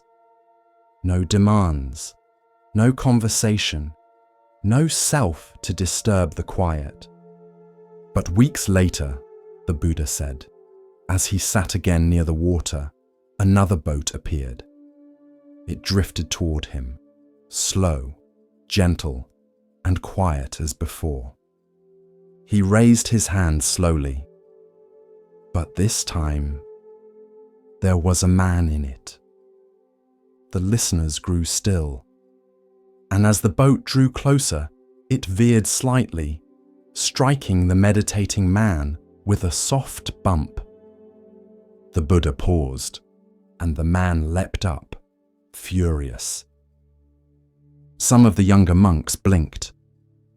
He shouted, the Buddha said. He scolded the other. He demanded to know why he had not steered, why he had disturbed his peace. There was a silence in the air now, a silence of recognition. But when the first boat struck him, when it was empty, he felt no anger. There was no one to blame, no insult to receive, no self to defend. He turned toward the water. Anger arises, he said, when we see another as the cause of our suffering, when we believe we have been wronged, when the self rises to declare, this should not have happened to me. The monks were very quiet now. But what if we saw all boats as empty? He asked. A breeze moved through the tall grasses. Somewhere, a bird called out once, then fell silent again. When another insults you, the Buddha said, they too are being carried by a current of pain, confusion, fear, conditioning. Just as the boat was moved by the river, they are moved by the winds of ignorance. He let the words settle. To shout at an empty boat, he said, is to shout at the river, to push the current with your hands, to exhaust yourself against what was never personal. A monk near the front, young, eager, lifted his gaze. His name was Tissa, and he had recently quarreled with another monk over the rules of chanting. Blessed One, he asked, but if someone harms us, deliberately, cruelly, is that not different than an empty boat? The Buddha nodded. Yes, intention matters, but even those who intend harm are caught in currents they do not fully see. He looked gently at Tissa. The man who lashes out is often protecting a wound. The woman who lies is often afraid. And when you react with anger, you are caught in your own boat, convinced it has a captain, steering by will. A senior monk, older with a weathered face and a calm demeanor, bowed slightly. I have learned, Lord, to hold my tongue, but the self still burns inside. I smile while feeling the fire of pride, of injury. The Buddha smiled gently. Then you have seen the fire. That is the first step. He reached down and picked up a small pebble. When a boat is struck, the water ripples, but it returns to stillness if we do not stir it further.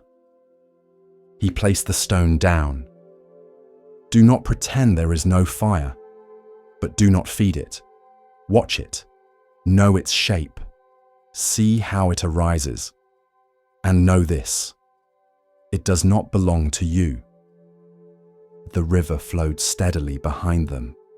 A real boat now passed in the distance, its oars dipping quietly, evenly. You are not the boat, the Buddha said. You are not the current. You are not even the river. He looked to the horizon where the morning sun had begun to rise. You are the witness, the space through which all of it flows. A few monks closed their eyes. To let go of the self is not to disappear, he said. It is to stop clinging to what is not you, the story, the injury, the name Dot. He drew a shape in the sand beside him, an open circle. When you no longer need to be right, you listen differently. When you no longer need to be seen, you observe. When you let go of I and mine, peace is not something you chase, it is what remains. That night, as the wind cooled and the scent of lotus drifted on the breeze, the monk sat beside the river. Tissa approached the elder monk he had quarreled with, bowed deeply, and said nothing. No apology, no defense, just the stillness of an empty boat. The elder bowed in return, and in that silence, something greater was restored. In the years that followed, the teaching of the empty boat would spread like a soft echo, across rivers, over mountains, into cities and quiet huts. Not as doctrine, but as insight. That much of what we suffer is born from the illusion of a fixed self. That the insult, the injustice, the anger are often just ripples in a river that does not know your name. And when you learn to see each passing vessel as empty, not meaningless but free of blame, then you too can drift more lightly. Letting go, not to vanish, but to float. Still, aware, unmoved by the waves of the world. Like the Buddha that morning by the river, watching everything and holding nothing. Before time was measured by stars, before mountains were named, before the sutras had been spoken, there was a vow. A single vow, whispered not to the heavens, but to the suffering of the world. I will not enter nirvana until all beings are free. This was the vow of Avalokiteshvara, the bodhisattva of compassion, not a god, not a savior, but a being who heard the cries of the world and stayed. In Sanskrit, his name means the one who hears the sounds of the world. In China, he is Guanyin, the one who listens. In Tibet, Chenrezig, the gentle-eyed protector. In Japan, Kannon, the goddess with a gaze like soft rain.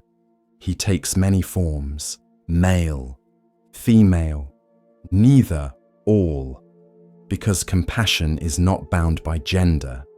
It is a response, a presence, a hand that reaches out before the mind decides whether or not to help. The story begins long ago in the celestial realms where Avalokiteshvara practiced deeply and tirelessly. Lifetime after lifetime, he worked to free beings from suffering. He taught, he healed, he carried, he wept, and still the suffering did not end. Every time a life was soothed, 10 more were in pain. Every time one was saved, another was lost. One day, Avalokiteshvara stood at the edge of reality and looked down upon the world. He heard every cry, every mother losing a child, every man begging for bread, every animal caught in a trap, every being trapped in anger, desire, confusion. And in that moment, his heart broke. Not figuratively, it shattered. His body split into pieces, his head burst into 11 parts, his arms cracked and fell. His vow seemed too vast, the pain of others too great. And from the silence that followed, he wept.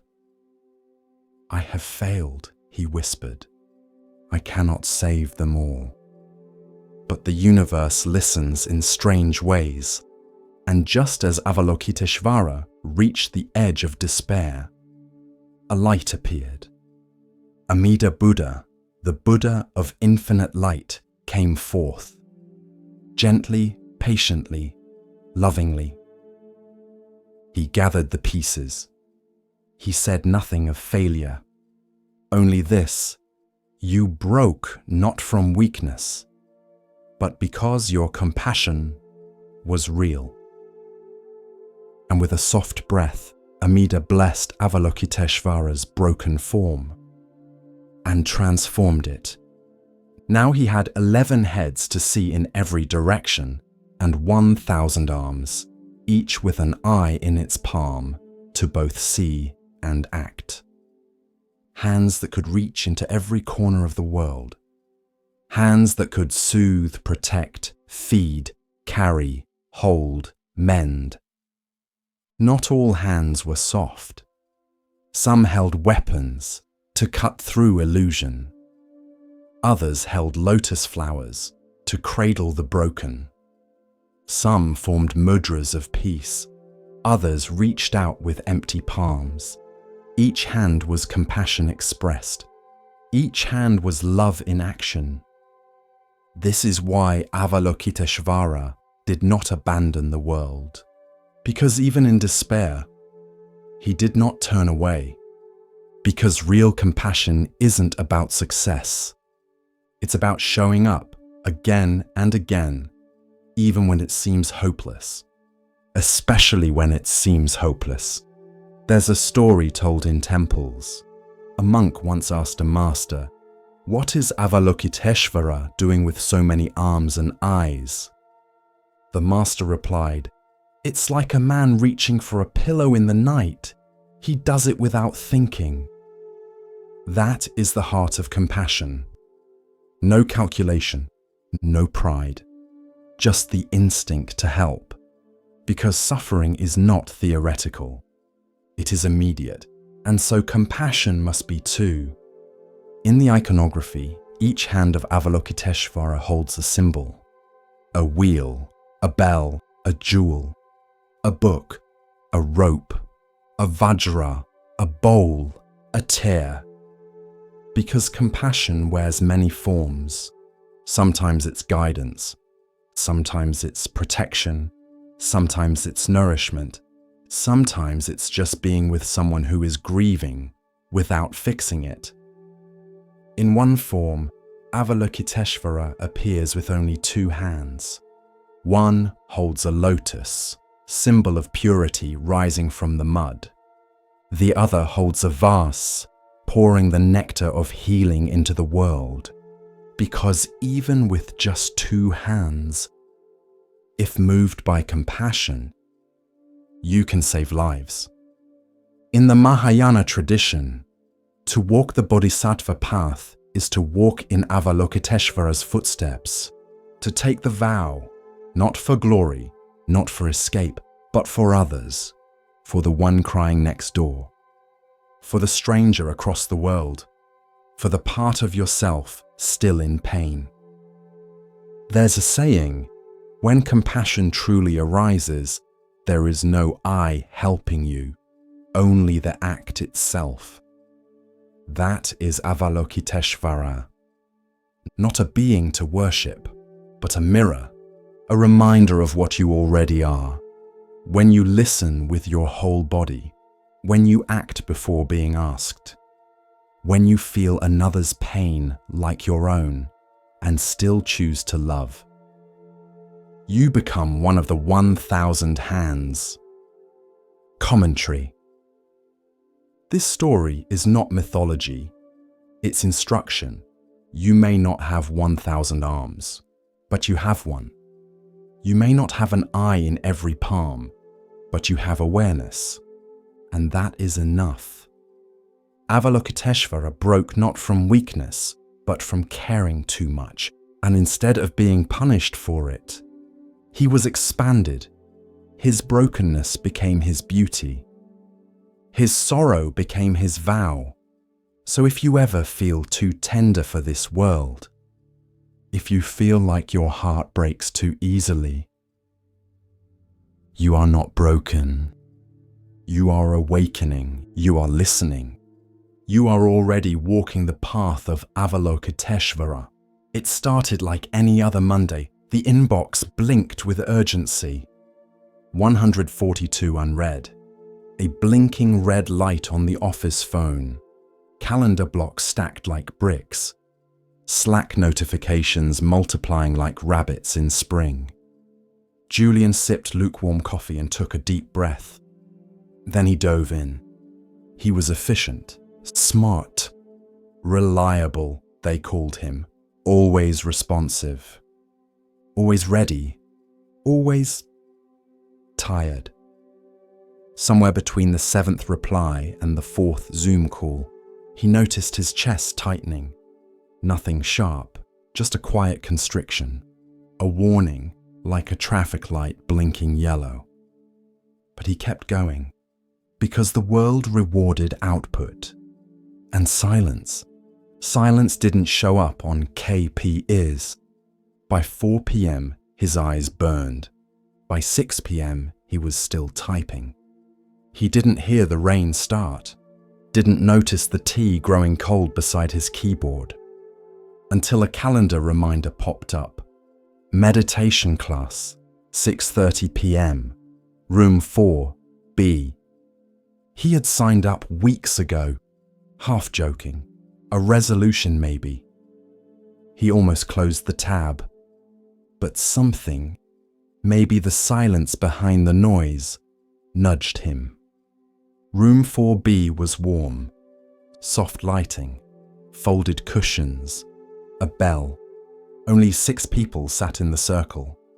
A woman at the front, maybe late 40s, calm-eyed, greeted him with a nod, not words. "Sit however you like," she said. Julian sat stiffly, still in his button-up, still full of digital momentum. The teacher closed her eyes, spoke gently. "Let the inbox go. Let the to-do list drop its grip. Notice the breath, that's all." Julian's mind raced. The Henderson file, the Q4 budget, the message he forgot to reply to. But the bell rang again, soft and clear, like a sound not trying to impress anyone. And slowly, his thoughts became less sticky. After 20 minutes, she said, "Busy is not always bad, but sometimes it's a way of avoiding stillness. Ask yourself, what would I hear if I stopped pretending I didn't have time to listen?" Julian felt something twist. Not painfully, just honestly, because beneath the notifications and meetings and perfectly managed chaos was a quiet voice he hadn't heard in years. It didn't ask for much, just a pause, a breath, a life lived on purpose, not just performed. That night, he walked home in the rain. No umbrella, no rush. Each raindrop felt like punctuation in a sentence he had forgotten how to read. The next morning, his inbox was just as full, but he didn't open it right away. He brewed tea, sat for 5 minutes, watched the steam rise and disappear. And in those 5 minutes, he remembered he was alive, not just employed. Julian didn't quit his job, didn't move to the mountains.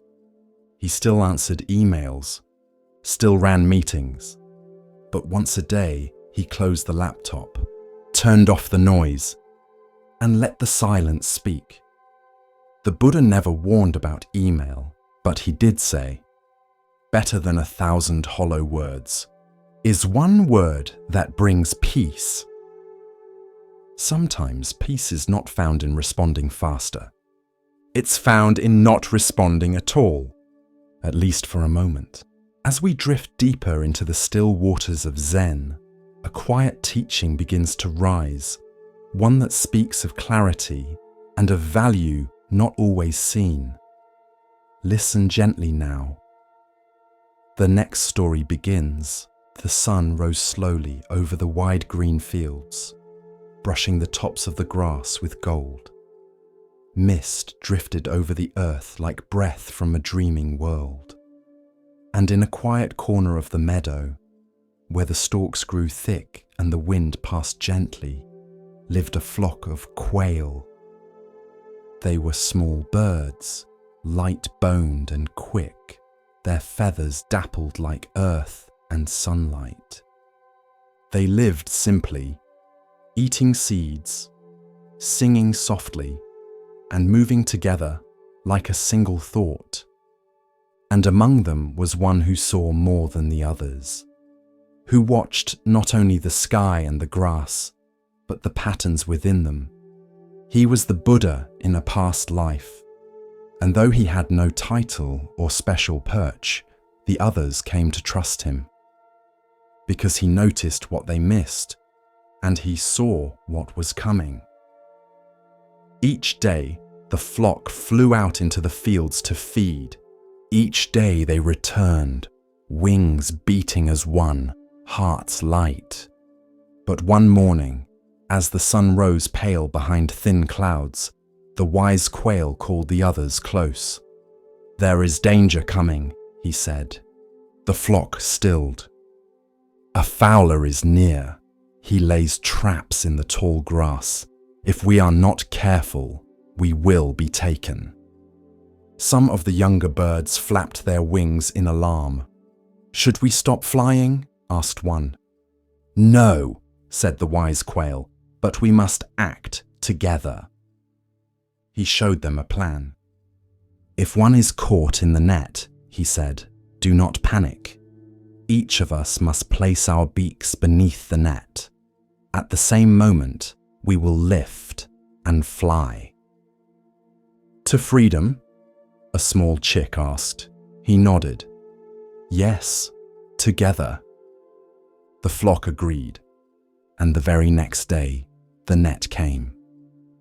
It was hidden beneath the dew-wet grass. A few birds landed without seeing it. With a sudden pull, the fowler sprang the trap. Wings fluttered, cries rang out, but the wise quail shouted, "Now!" as we practiced. The others rushed in, beaks down, wings strong, and together they rose, the net lifted with them, light as silk on the wind. And just beyond the trees, they dropped it, free once more. The fowler, watching from behind a tree, blinked. "Strange," he muttered. "I've never seen birds do that." He returned the next day, and again the next. Each time the net was lifted. Each time the birds escaped. He grew frustrated. "Clever little things," he muttered. "But they won't always be united." And he was right, because fear does not break the flock, but ego can. One morning, two young quail quarreled. "You always land too close," snapped one. "You always peck too fast," the other retorted. Their voices rose. The others turned away, uncomfortable. The wise quail approached them gently. "Remember," he said, "the net does not care who is right, only who is divided." But pride had taken root. The quarrel continued. And the next day, when the net fell again, something changed. The two angry quail were caught. The others flew in, ready to help. "Lift with us," they called. But the two snapped at each other. "You grab that side!" "No, you're too slow." Their beaks tangled, their wings struck each other, and in the confusion, the net stayed down. The fowler emerged from the trees, and that day, not all escaped. The survivors gathered in silence beneath a low fig tree. Even the wind was still. The wise quail spoke. not in anger, but with sorrow. Together we can lift what traps us, but alone, even a feather becomes too heavy. In time, the flock mended. The young quail apologized, and the net, though dangerous, was never as strong as their unity.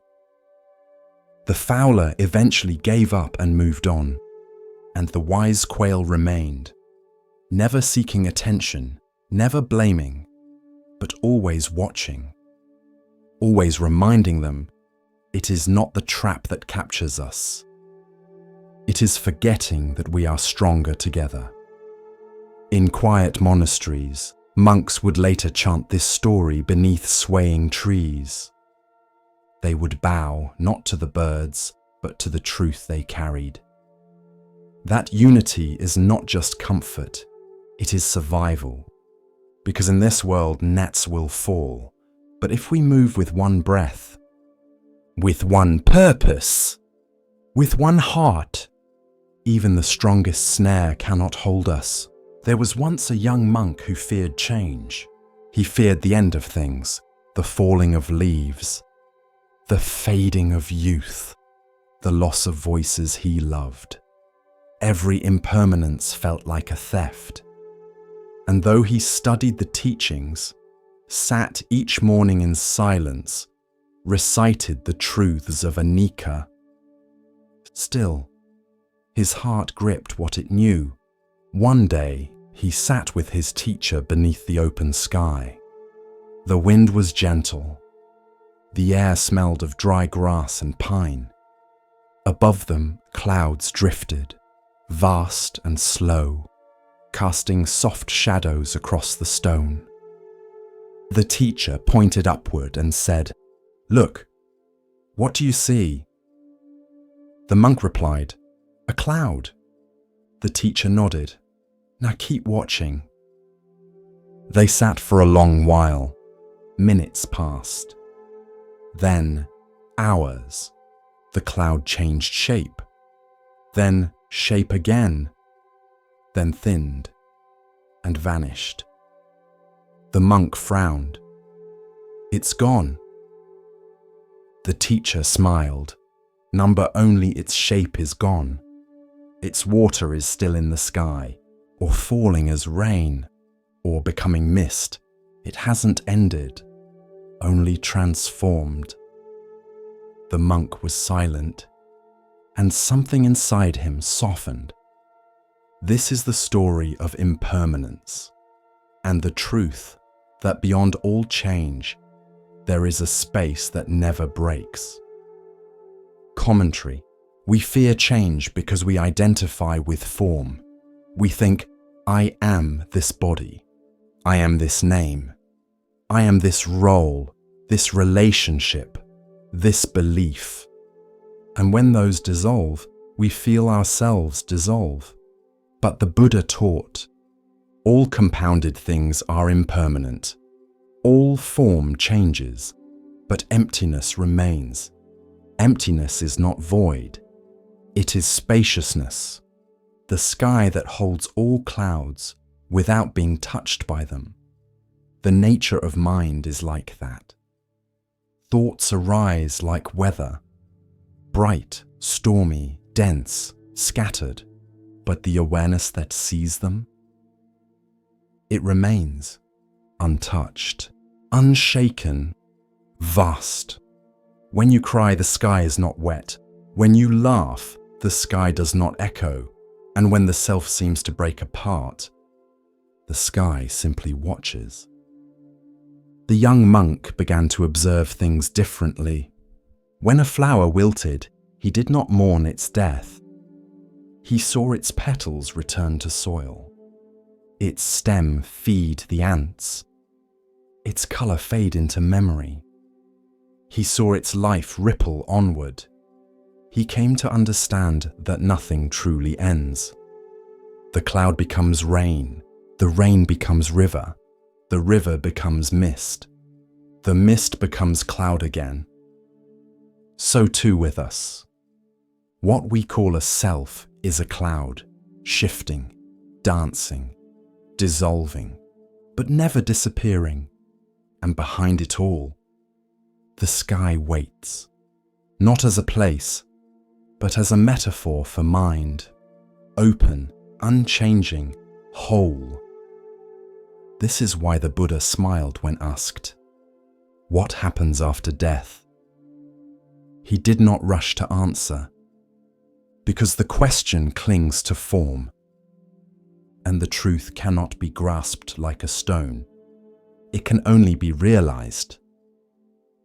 Like seeing the sky for the first time after years of watching only clouds. The monk later wrote, "My thoughts are not me. My name is not me. I am the space between all that comes and goes." This is not to say life has no meaning. On the contrary, its beauty lies in its movement. Because clouds are only beautiful because they change, and love is precious because it cannot be frozen. So when you feel yourself clinging to a moment, to a face, to a version of yourself long gone, pause, look up, and remember, you are the sky. Everything else is passing weather. The sun hung low over the fields, casting long golden shadows across the dry earth. At the edge of a quiet village, 2 mango trees stood side by side. One was tall and strong, its branches heavy with fruit. Its golden mangoes glowed in the light, plump, sweet and fragrant.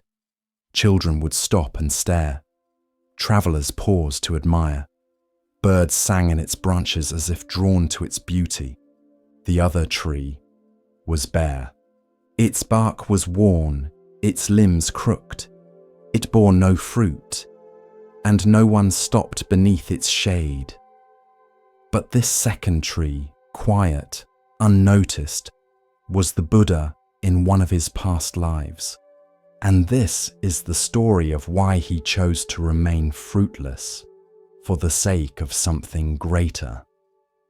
Long ago, the land had been wild. The forest grew thick around a small monastery where a humble sage lived with his disciples. He taught them to observe closely, to see not just what was obvious, but what was true. One morning, while walking through the woods, the sage turned to his students and pointed at 2 saplings growing side by side. "These trees," he said, "were born at the same time, but they will live very different lives." The students blinked. "They look the same," said one. The sage only smiled. "Wait." And the years passed. The first tree grew fast. Its branches stretched wide. Its roots drank deep from the stream nearby. And when its first mangoes came, the villagers discovered them, sweet as honey, smooth as silk. They came in crowds. Children climbed its limbs. Merchants took its fruit to sell in town. Goats rubbed their backs against its bark. Travelers broke its twigs for kindling. Even the birds, once gentle, began to peck at its flowers for their scent. And still, the tree gave, but over time it began to lean. A branch cracked under a child's foot. Its roots loosened from the trampling of cattle. The fruit became harder to grow, and some seasons it had none at all. Still, the people came. The second tree grew quietly. It bore no fruit. No children climbed it. No travelers plucked its leaves. Birds rested gently in its shade but never stayed long. The villagers ignored it, but its bark stayed smooth. Its roots grew deep. Its trunk remained upright and still. And it watched. One summer, the king of the region came to the forest on retreat. He set up camp near the fruiting tree. His cooks, servants, and soldiers lounged beneath its shade, praising its sweetness. Then one of the ministers said, If this tree has served so well, why not cut it down? The wood would make fine furniture. The fruit is nearly gone, but its trunk could be carved into chairs for your throne room. The king, intrigued, gave the order. And the next day, the great fruiting mango tree was felled. Its branches snapped, its trunk cracked open. Its roots, noble and deep, were torn from the earth, and all the forest fell silent. Later that week, the king walked through the woods again and saw the second tree, bare, small, and unremarkable. "What of that one?" he asked. His minister shrugged. "No fruit, no use, not even shade. Let it be." And so it was spared. The sage, watching from a distance with his disciples, bowed slightly to the bare tree. "Do you see?" he said. "Sometimes what survives is not what shines the brightest, but what draws the least desire." The disciples looked at him with puzzled eyes. "But Master, was the fruiting tree not noble? Was its generosity not good?" "Yes," the sage said gently. "It lived a life of service, and that is honorable." He looked toward the bare tree, but this one made a choice, a quiet choice. It saw what happened to its brother, and though it too could have borne fruit, it chose not to, for the sake of survival, for stillness, for watching without being consumed. Many lifetimes later, the Buddha would recount this story to his own monks. He would say, "There are times to serve and times to endure. There is merit in offering yourself to the world, and wisdom in stepping back, not from fear, but from foresight." And the story passed through generations, told to children not to make them afraid of giving, but to teach discernment, to remind them that not all service must be seen, that sometimes quiet restraint is a form of compassion too, because the world will always chase what glows, but sometimes what glows too brightly gets torn down, and what stands quietly survives to keep teaching. With each breath, we continue our journey through the wisdom of Zen, where the smallest stone may hold the greatest truth. Here starts the next story. In the heart of the city of Vaishali, not far from the clamour of markets and the perfume of jasmine, there lived a man unlike any other. He was wealthy, yes. His robes dyed in saffron and silk, his estate wide as a lake. He was respected, known to governors and scholars alike. He was a householder, a father, a merchant. But more than that, he was awake. His name was Vimalakirti. Unlike the monks, he did not wear simple robes. Unlike the ascetics, he did not live in the forest. He lived in the world, but not of it. He walked through noise with a silent mind. He moved through illusion without being caught. And so his teachings were sharper than sermons, his presence more disruptive than thunder. One day, it was said that Vimalakirti had fallen ill, not from weakness, but from compassion. He had taken on the sickness of the world so others might awaken. Word reached the Buddha and his disciples, so the Buddha asked, "Who will go and visit the ailing Vimalakirti?" One by one, the great disciples declined. Shariputra, Maudgalyayana, Ananda. Each said, "Master, I cannot. I have debated Vimalakirti before, and I was humbled." Because this layman, this non-monk, non-official, had a clarity that even the great arhats could not match.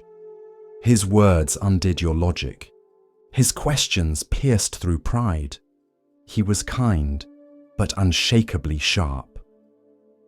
At last the Buddha turned to Manjushri, the Bodhisattva of wisdom, and Manjushri, without hesitation, said, "I will go." So Manjushri entered the city, accompanied by heavenly beings, monks, and devas. He found Vimalakirti reclining on a simple bed beneath a flowering tree. His eyes were calm, his illness invisible, his presence unmistakable. Manjushri bowed. "Venerable one," he said, "how should a bodhisattva view the world?" A simple question. And Vimalakirti answered not with poetry, but with paradox. A bodhisattva views the world as a magician views an illusion, as a dream, as a mirage, as a bubble on water. Manjushri asked again, "What is the root of this illness?" Vimalakirti replied, "The root of my sickness is the sickness of all beings. When they are healed, I will be healed too." And then he began to teach, not with lectures, but with reversals. He said a bodhisattva must live in the world without being trapped by it, must speak without attachment to words, must enter duality in order to transcend it. His home became a Dharma hall, his bed a throne of emptiness. Then came the final deepest question. Manjushri asked, "What is the ultimate teaching of non-duality?" One by one, the assembled bodhisattvas gave answers, each profound, each poetic. They spoke of emptiness, of no birth and no death, of neither here nor there, of neither self nor other. Each spoke in turn, until all had spoken. Then they turned to Vimalakirti and asked, "What is your answer?" Vimalakirti looked at them, smiled, and said, "Nothing." He remained completely silent. No gesture, no word, just presence. And in that moment, the hall fell still. Even the wind paused at the edge of the window. And the bodhisattvas understood, because that, his silence, was the answer. Beyond yes and no, beyond concepts, beyond even the word beyond. Only direct knowing, unspoken and complete.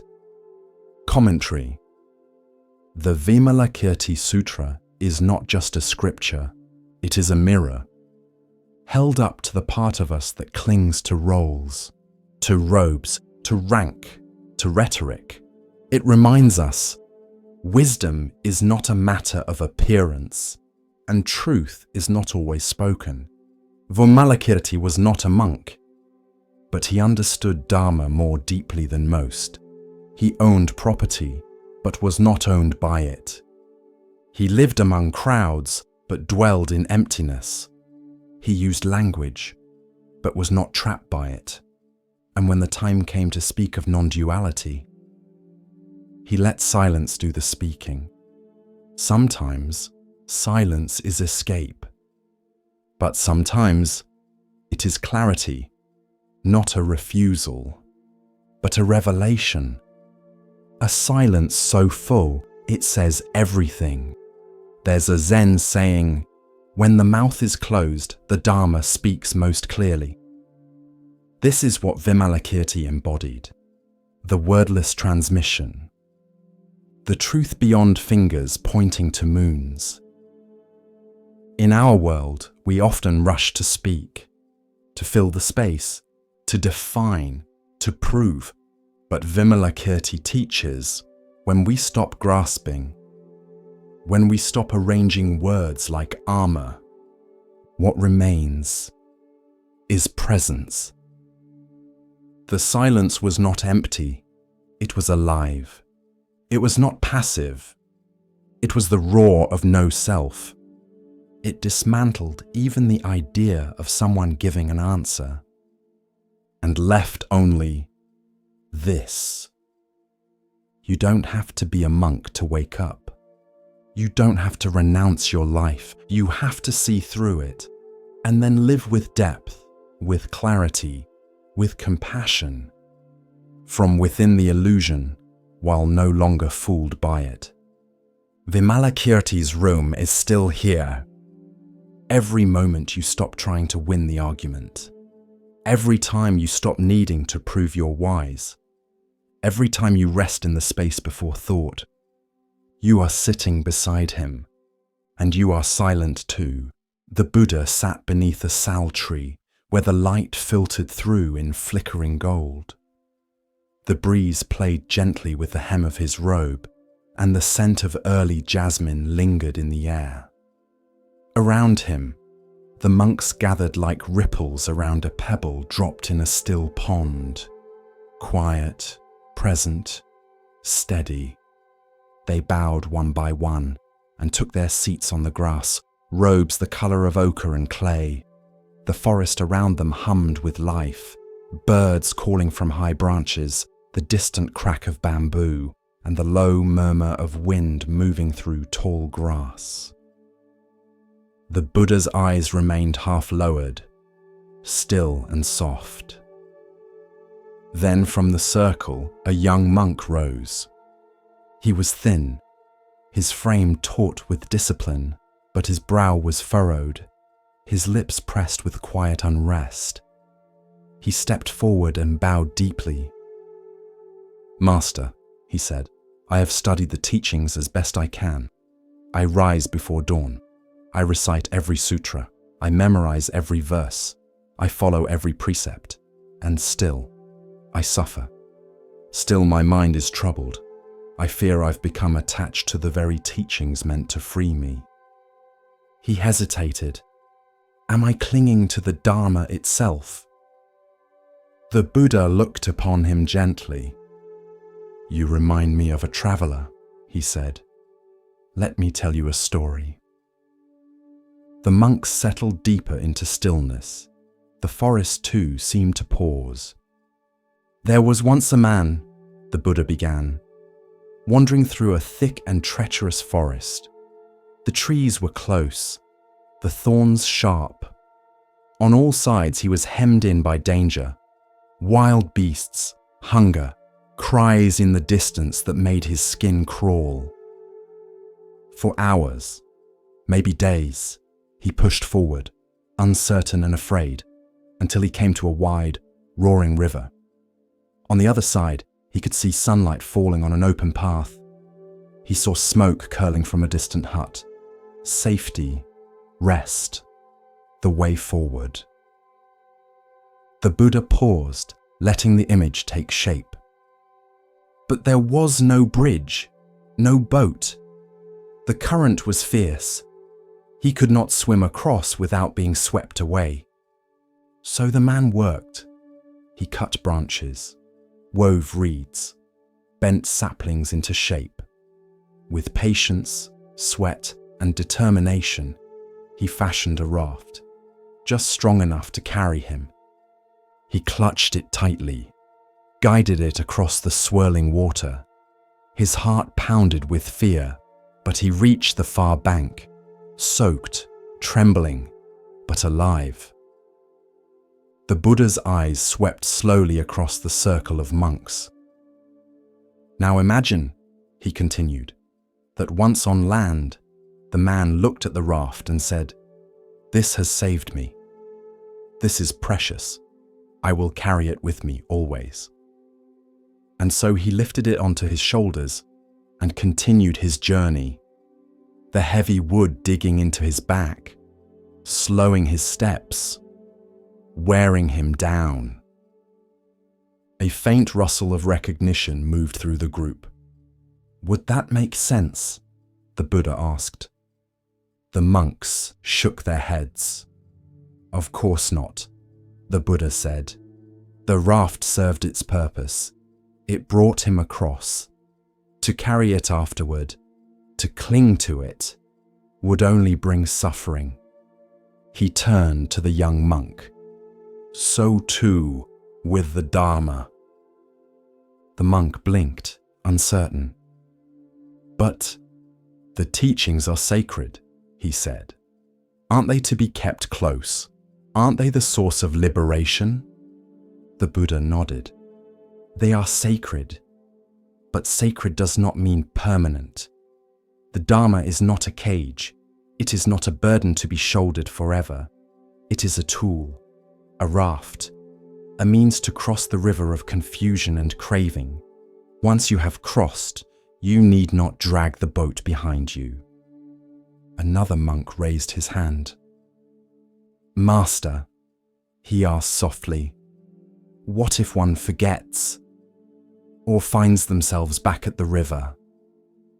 Then rebuild the raft, said the Buddha. Relearn, begin again, but never mistake the raft for the shore. The Dharma is not the destination, it is the guide. A hush followed, filled only by the hush of the wind and the rhythmic clicking of cicadas. Later that evening, as the sun descended behind the line of trees and turned the sky to a warm, bruised lavender, the monks returned to their huts, some with new questions, others with lighter hearts. But the young monk lingered. He wandered to the river near the monastery, where the water curled gently around stones and reeds. He sat on the bank, knees pulled in, and listened. The moon had begun its slow rise, casting silver light across the ripples.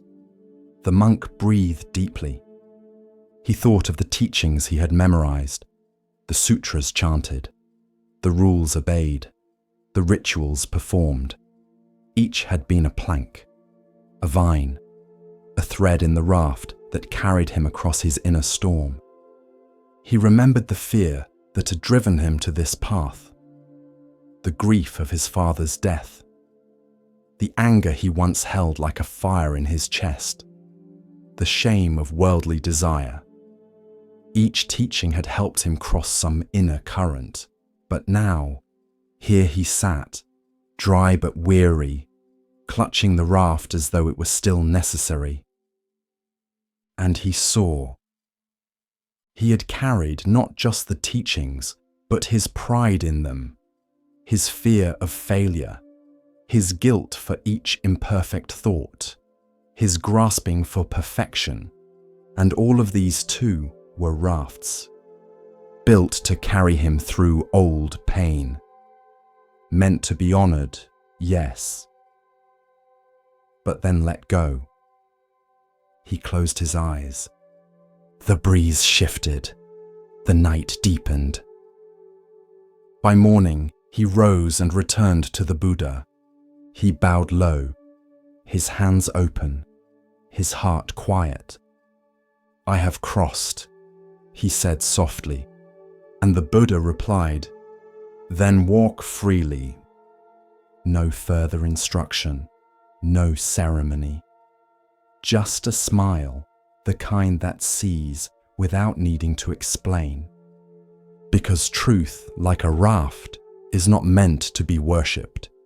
It is meant to be used, held for a time, then released.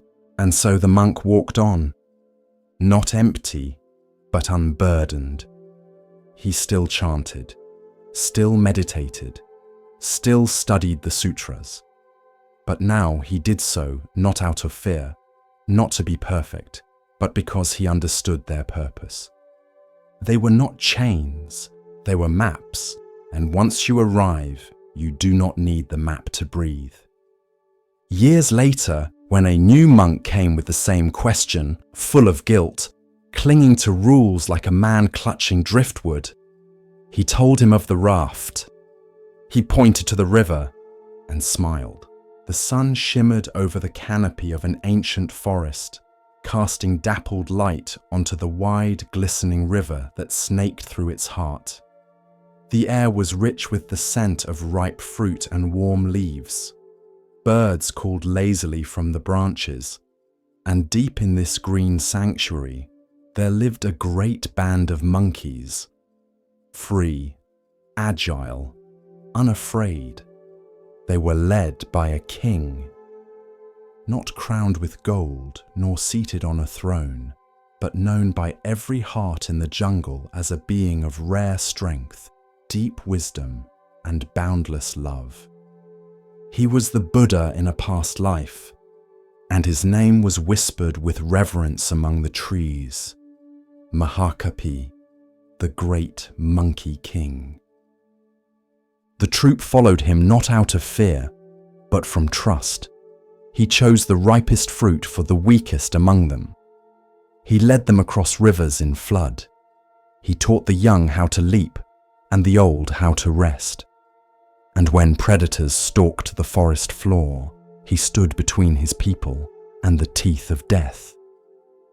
But even such noble creatures cannot stay hidden from the eyes of kings. Far downstream, where the river widened and palace walls gleamed under the sun, there lived a human king. He was wealthy, powerful, and restless. One morning, while drinking sweet water from a golden cup, he bit into a mango unlike any he had tasted. Its flesh was fragrant, smooth, almost glowing. He turned to his servants, astonished. "Where did this come from?" he demanded. A trembling servant bowed low. "From the northern forest, Your Majesty. It was carried by the river." The king stood. "Then that forest shall be mine." And so he rode, hundreds of soldiers at his back, their armor clinking like distant thunder. Across plains, over hills, and into the great northern woods they marched, until they reached the grove where the mango tree stood. Its branches curved wide, heavy with golden fruit. And high in its arms, the monkeys feasted. The king looked up, and his joy turned to fury. "They steal what is mine," he said. "Surround the tree. Not one escapes." His archers raised their bows. The monkeys screamed and scrambled. Some fell. Some clung to the bark, trembling. Mothers shielded their babies. The tree that had fed them now became a trap. And the monkey king, Mahakapi, watched from a distance. He saw the ring of soldiers, the drawn bows, the trembling hearts of his people, and he knew there was no way down. Unless he climbed a tall cliff beside the river. From there he could see the mango tree, the forest, the fear. He wrapped his legs around the trunk of a strong bamboo stalk, measured the distance, and leapt. Across the sky he soared, limbs outstretched, heart steady. He reached the tree, but not the ground. His body caught a branch, and he hung there, arms extended, back arched across the gulf between safety and slaughter. A living bridge. He turned his head and called out, "Go! Cross me, now!" One by one, the monkeys scrambled onto his back. They clutched his fur, their tiny hands trembling. Some hesitated. Some wept. But they crossed, from danger to safety, over the back of the king who held and held and held, until the last one was gone. In the grove below, the human king had seen everything. He watched the great monkey fly, watched him cling, watched him bear the weight of an entire nation, and now he watched him fall. The monkey king's body gave out, muscles torn, spine twisted. He collapsed at the base of the tree, breath shallow, limbs crumpled like leaves after a storm. The human king approached, silent. This was not the enemy he imagined. This was not a beast.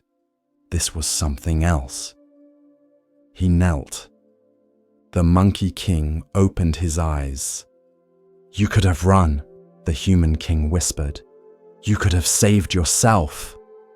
The monkey breathed barely. But what would a king be without his people? Tears welled in the king's eyes. He had marched to conquer, to taste fruit, to claim land. But he had found something far richer: honor, selflessness, sacrifice. He turned to his soldiers. "Tend to him," he ordered. "Treat him with care." But it was too late. The Monkey King's breath slowed and then stopped. The human king built a shrine there, beneath the mango tree, not for conquest, not for glory, but for a being who had shown him what true kingship meant. And from that day on, he ruled differently. Not with fear, but with wisdom. Not with pride, but with service. He remembered the curve of that body stretched across space, the silence in which it held, the lesson it gave. Centuries later, the story would be carved into stone, painted onto temple walls, and passed from one mouth to another like a sacred fruit. Children would ask, "Is it true? Did a monkey really give his life?" And the elders would smile. "Yes," they'd say, "and in doing so, he taught the world how to live." Because sacrifice is not weakness, it is strength in its purest form. And a leader is not the one who commands the most, but the one willing to give the most, even his life, for those who trust him, for the good of all. The path of Zen unfolds like morning mist, soft and patient. In this next tale, we are invited to see, beyond appearance, into essence. Listen carefully to the next story. A monk once traveled alone through a deep forest. He had been walking for days, through mud, through heat, through cold rain. He carried nothing but a worn robe, a begging bowl, and a satchel with a single stone inside. Why the stone? He could not say, only that a teacher once gave it to him and said, "Carry this until you understand its weight." The monk took it literally, and dutifully he carried the stone. At first, it seemed like nothing, but as the months passed, over hills, across rivers, through deserts, it began to burden him. His back ached, his hands calloused, his mind grew resentful. "Why must I carry this?" he muttered one evening, dropping beside a creek. He looked at the stone, round, dark, unremarkable. A simple weight, and yet it had become everything. That night, he slept beneath the stars, and he dreamed. In the dream, he stood in an endless field beneath a vast open sky.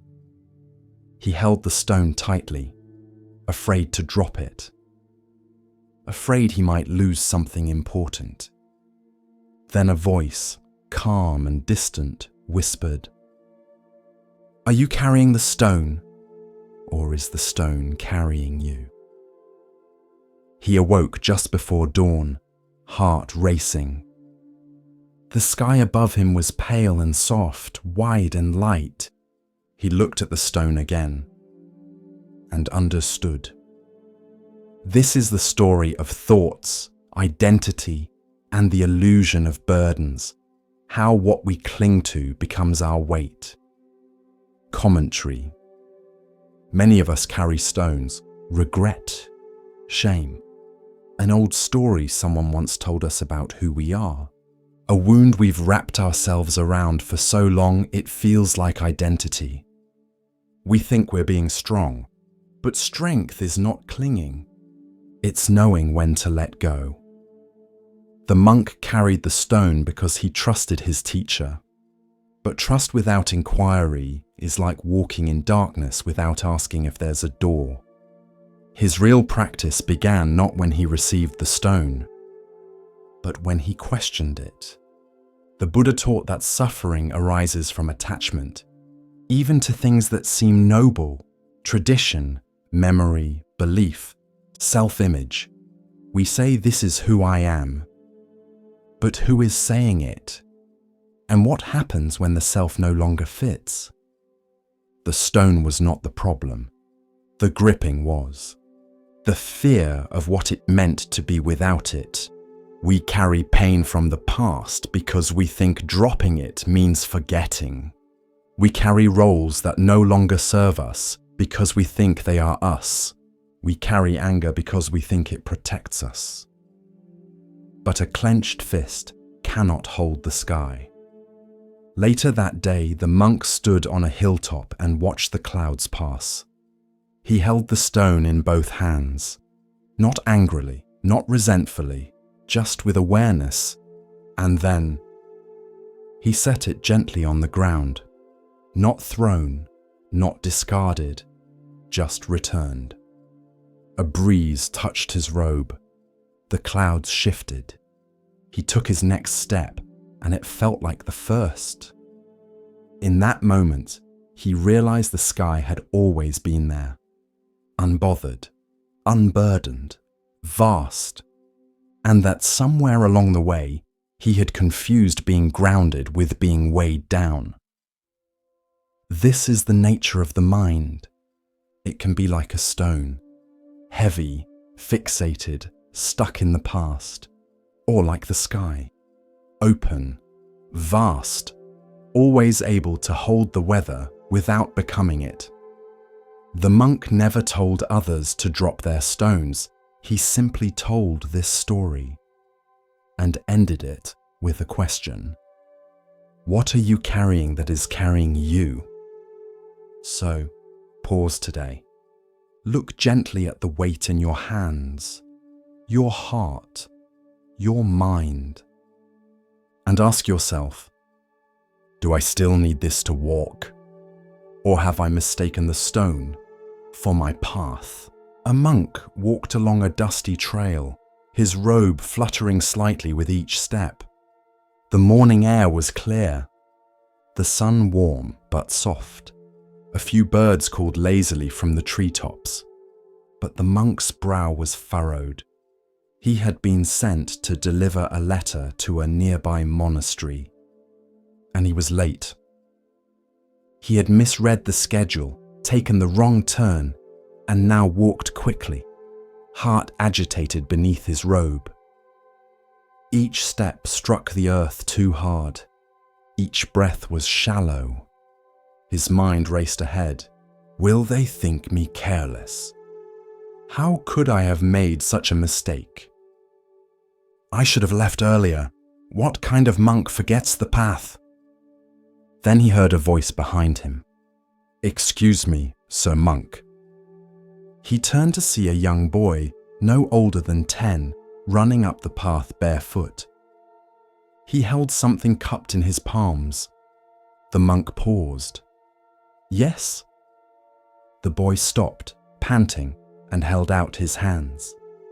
Inside them sat a small, round pebble, no bigger than a thumbprint. It's beautiful, isn't it? The boy said. The monk looked down. It was smooth, flecked with tiny bits of crystal, glinting gently in the light. I found it near the stream, the boy said. It looked lonely. I thought maybe someone should notice. The monk smiled politely. That's kind of you. He began to turn away, but the boy looked up at him and said something that stopped him mid-step. Did you see any of the flowers you passed today? The monk blinked. What? The boy tilted his head. You've walked almost a mile. The path is full of little blue flowers, but your robe is dusty and your eyes are tight. You didn't see any of them, did you? The monk looked down at the pebble again. Then slowly, he sat on a flat rock at the side of the path. The boy grinned and plopped down beside him, offering the pebble again. And the monk, still holding the unopened letter, took it gently in his hand. This is the story of mindfulness in ordinary things. Commentary. In Zen, we often speak of awakening as though it is some great flash of light or a sudden shift in consciousness. But often, awakening is small, like noticing a flower you've walked past for weeks, or hearing the sound of your own breath after a hard day, or holding a pebble that simply is. The monk had been walking as if his destination were the only thing that mattered. His hurry had made him blind. Not because he lacked wisdom, but because he had left the present moment behind in favor of imagined shame and future apologies.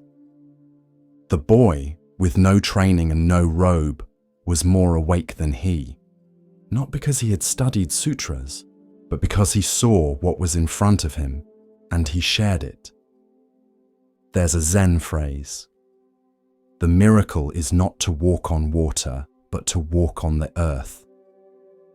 The monk delivered the letter later that day, but he took a different path back, slower, softer.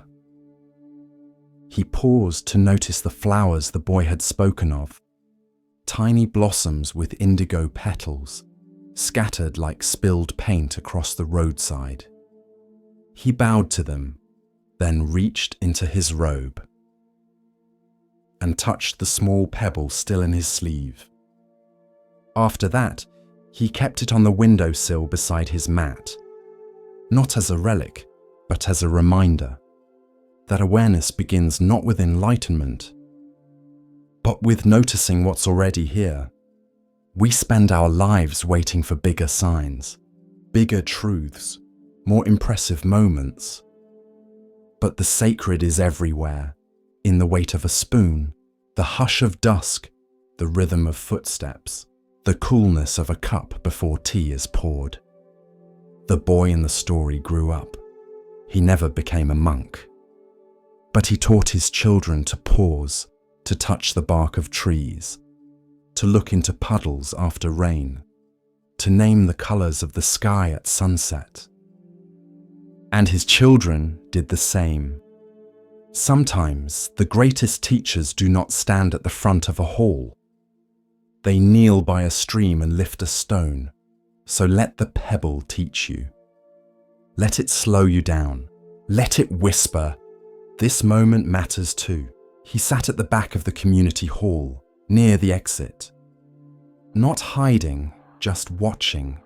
The others talked, laughed, poured coffee from large silver thermoses and passed around paper cookies from supermarket trays.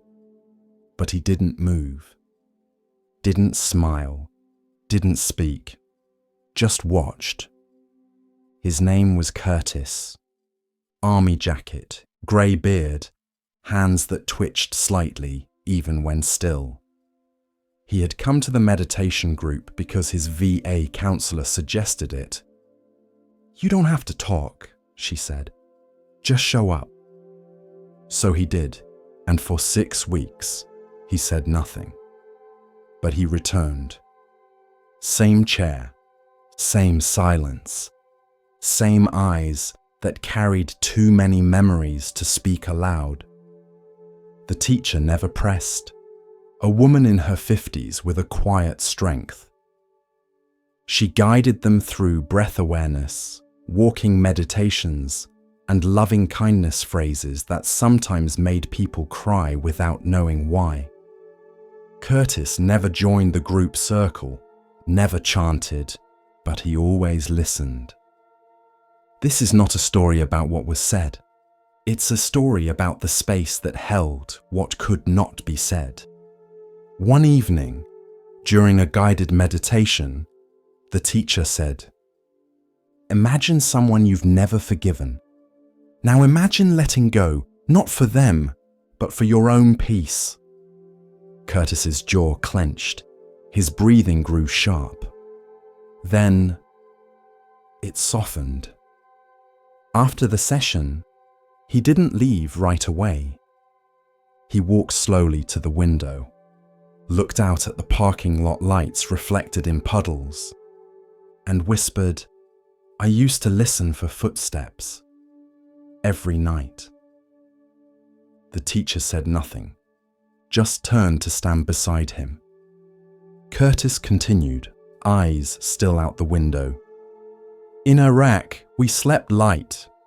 One sound, just one, meant someone might die.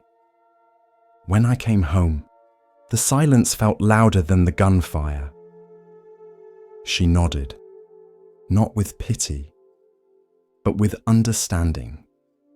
"The breath," she said softly, "is where the past visits, but does not have to stay." Curtis nodded once, not to agree, but to acknowledge. In Buddhism, there's a concept called the middle way. Not indulgence, not denial, just being with what is without running or pushing. Curtis didn't heal overnight. There was no miracle. But he started walking more, started breathing deeper, started sitting with his pain instead of being swallowed by it. And slowly, the silence became less sharp. One night after the group had left, he stayed behind. He rolled up the mats, wiped the floor with quiet care, turned off the lights, and before he left, he bowed. No one saw it, no one needed to. There's a koan that says, "Show me your original face, the one you had before the world told you who to be." Curtis was learning to meet that face again. Not as a soldier, not as a broken man, but as someone who could sit with sorrow without becoming it. One evening, a new veteran came to the group. Stiff posture, uneasy eyes. Curtis noticed. After the session, he walked over and offered a single sentence. "Don't worry, you don't have to say anything." Then he sat down beside him, and they watched the rain together.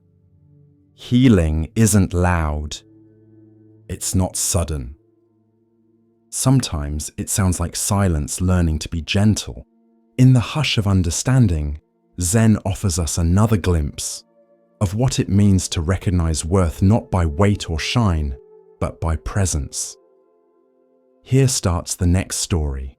In a quiet valley, where mist clung to the morning hills and cranes walked through the wet grass, there lived an old farmer. His hands were rough from years of work, his back bent slightly, not from age, but from reverence for the earth. Each spring, without fail, he would walk into the flooded fields barefoot, carrying a satchel of seeds against his chest. And there, ankle deep in cold water, he would plant each rice seedling by hand. One, then another, then another. Row after row, hour after hour. One morning, a traveller passed by and watched the old man working. "Isn't there a faster way?" he called. The farmer didn't look up. "No." "But can't you just scatter the seeds and let them grow?" The farmer paused, then looked up, his face weathered by sun and time. He held up a single seedling, delicate and green. "If I rush this," he said, "it breaks." And then he smiled. "If I wait, it feeds a village." That is the lesson of the rice seedling. Not speed, not force, but patience. Because some things, especially the most important things, cannot be hurried. They need water, warmth, space, and time. We live in a world that rushes. We want answers now, results now, relief now. But the Dharma, like rice, grows slowly. You sit on the cushion. You breathe. Thoughts rise like insects on the water. You breathe again. Nothing seems to change. But underground, beneath your noticing, something roots itself. Just as the seed splits in darkness before any green breaks the surface. There is a story from the Buddha's life. A man came to him, desperate for wisdom. He asked for enlightenment in a single sitting. The Buddha said, "How long did it take the mango tree to bear fruit?" The man shrugged. "I don't know, a few seasons." The Buddha nodded. "And how many times did you pull at its branches to make it grow faster?" The man blinked. "None. That would harm it." The Buddha smiled.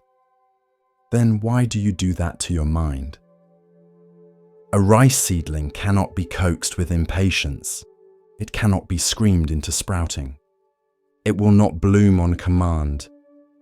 But if you plant it, nourish it, protect it from harm, it grows, and when the time is right, it gives back. Generously, silently, completely. Patience is not passivity. It is an active trust. It is waking every day to tend what may not show results. It is believing that something unseen is forming. Not because of magic, but because that is how life moves. There is another story. A young monk grew frustrated with his progress. He complained to his teacher, "I've been practicing for months. I still feel restless, still distracted, still myself." The teacher led him outside, pointed to the mountain, and said, "You're like someone walking uphill while staring at their feet. You can't see how far you've come because you're only looking at the mud. Growth is rarely visible when it's happening. You notice it in hindsight, in the way you respond to difficulty, in the way you hold silence, in the way you speak a little softer when someone's voice shakes. That is the seedling rising. Sometimes the field floods, sometimes birds eat the first shoot. Sometimes the sun is too strong, and still, the farmer returns. He doesn't uproot everything in frustration. He doesn't curse the seed. He waits. He plants again. Because patience is not about perfect conditions. It's about keeping faith through imperfect ones. Commentary. The rice seedling is not just a symbol. It is a mirror. A reminder that your growth does not need to be dramatic to be real. That your slow, quiet efforts are not wasted. That every time you return to your breath, every time you choose presence over distraction, every time you pause before reacting, you are planting something. And like the farmer, you may not see it today, you may not see it next week, but one day when someone asks how you became calm or kind or steady dash, you'll smile and think of all those unseen days, all those early mornings in the field, all those seedlings that grew while no one was watching.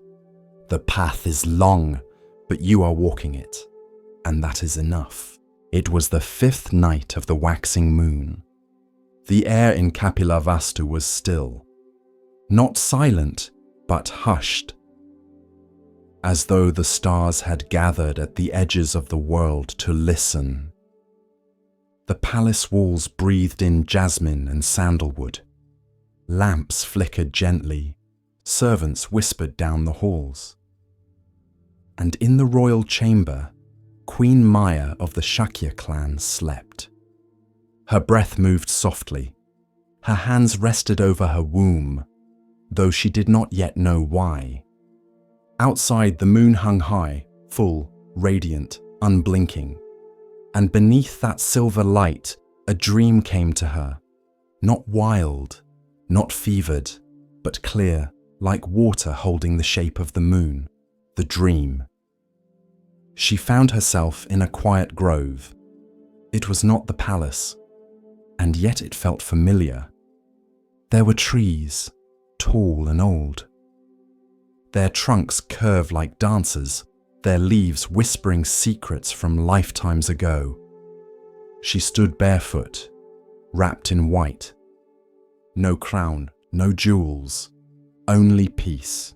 And above her, the moon glowed brighter than it ever had, a luminous pearl suspended in sky. Then the winds parted, and from the east he came. A white elephant, vast and radiant, walked across the clouds, 6 tusks curved like ivory moons. Each footstep landed without sound, as though the earth bowed beneath him. His eyes were gentle, his ears like lotus petals. His skin shimmered, not with brilliance, but with quiet power. He carried a white lotus in his trunk, and he came to her, not with force, not with haste, but with the serenity of one who knows where he is going. She did not step back. She did not fear. She simply stood and watched. And when he reached her, he bowed, as if to offer the lotus, as if to ask permission. She lowered her gaze, and in that moment, the elephant entered her side. There was no pain, only light, only warmth, as though the moon had moved into her body, as though the entire sky now rested inside her. And in that light, she saw a vision, a child, radiant, seated on a lotus, surrounded by devas and sages, stepping not into royalty, but into destiny. She saw the turning of wheels, the shifting of ages, the crumbling of illusion, and then the dream dissolved.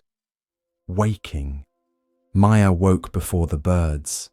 The sun had not yet touched the mountains.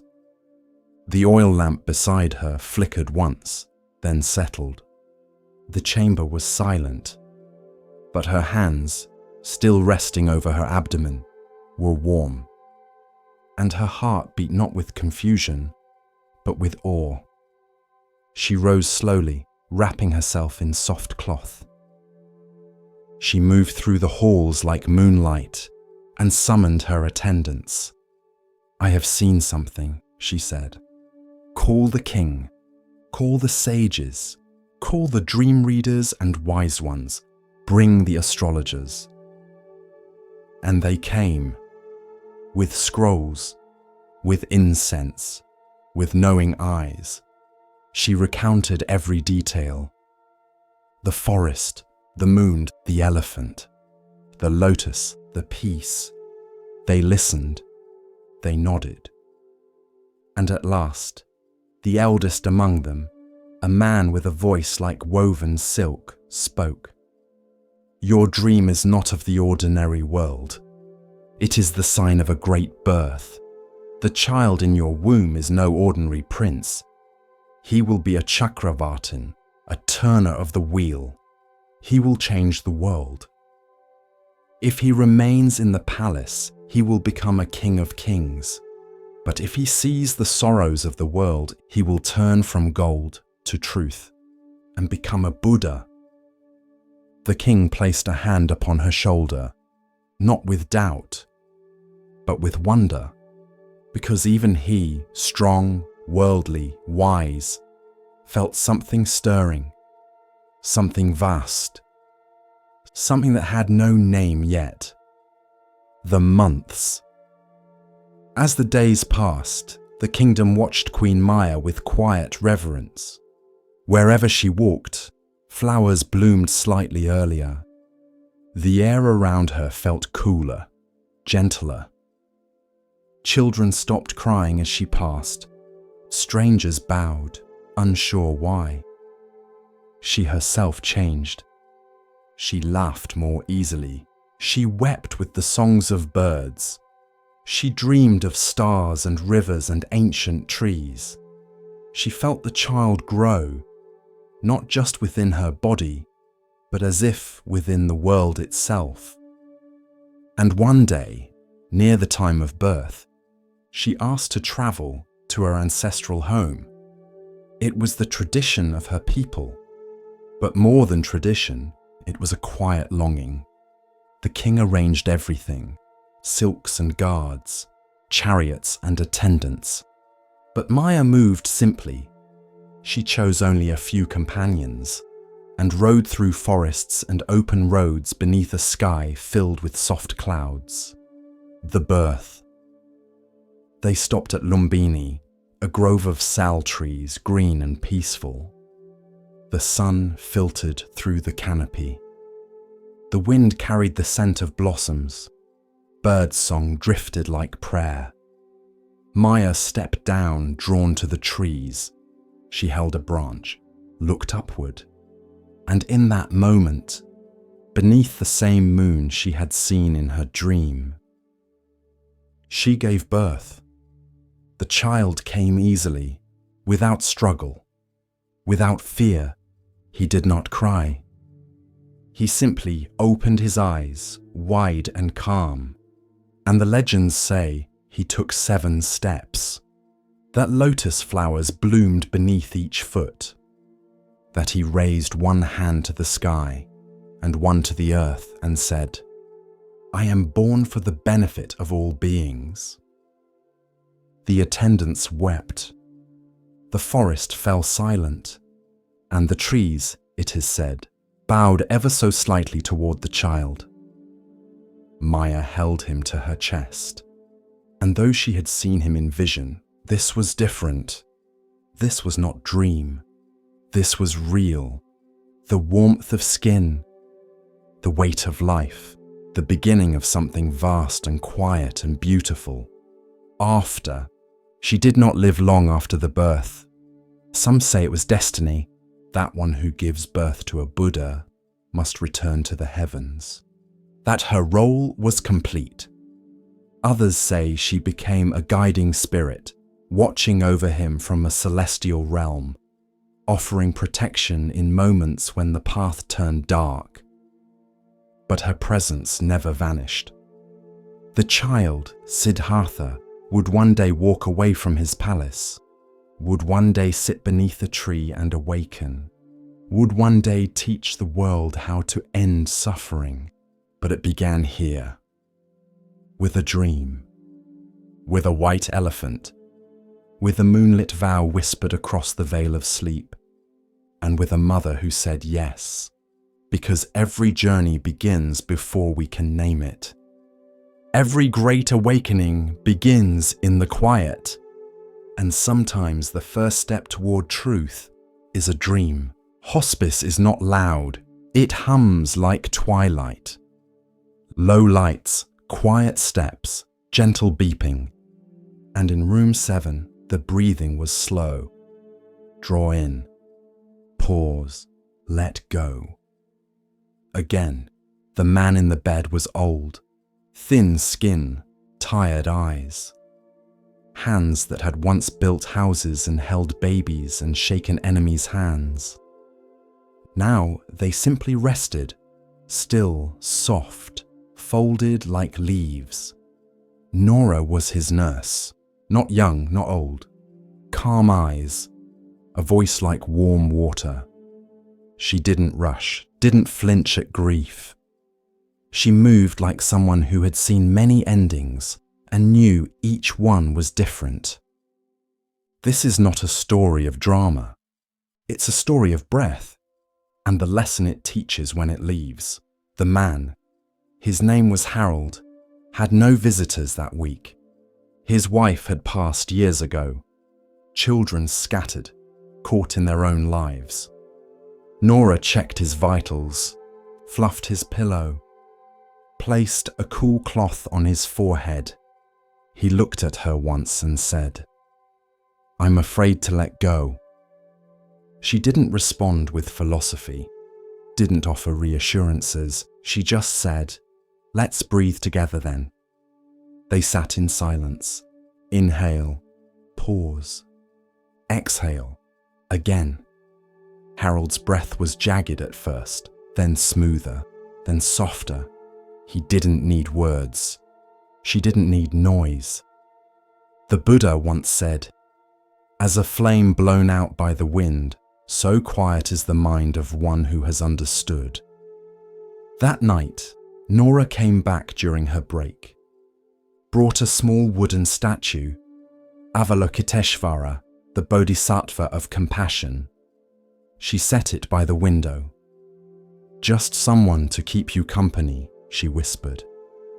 Harold blinked in thanks.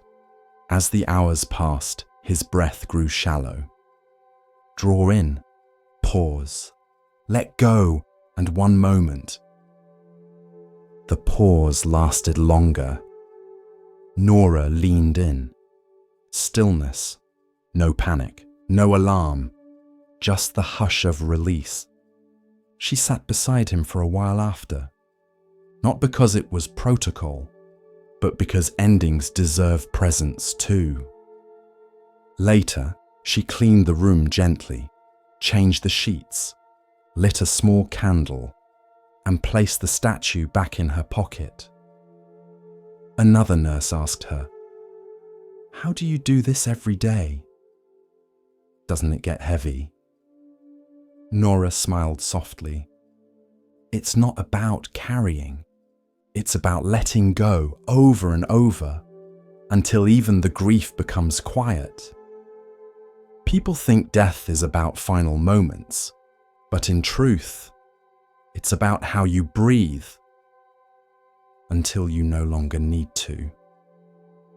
Harold had taught her something, not in words, but in how he met the moment, afraid, then still, then gone.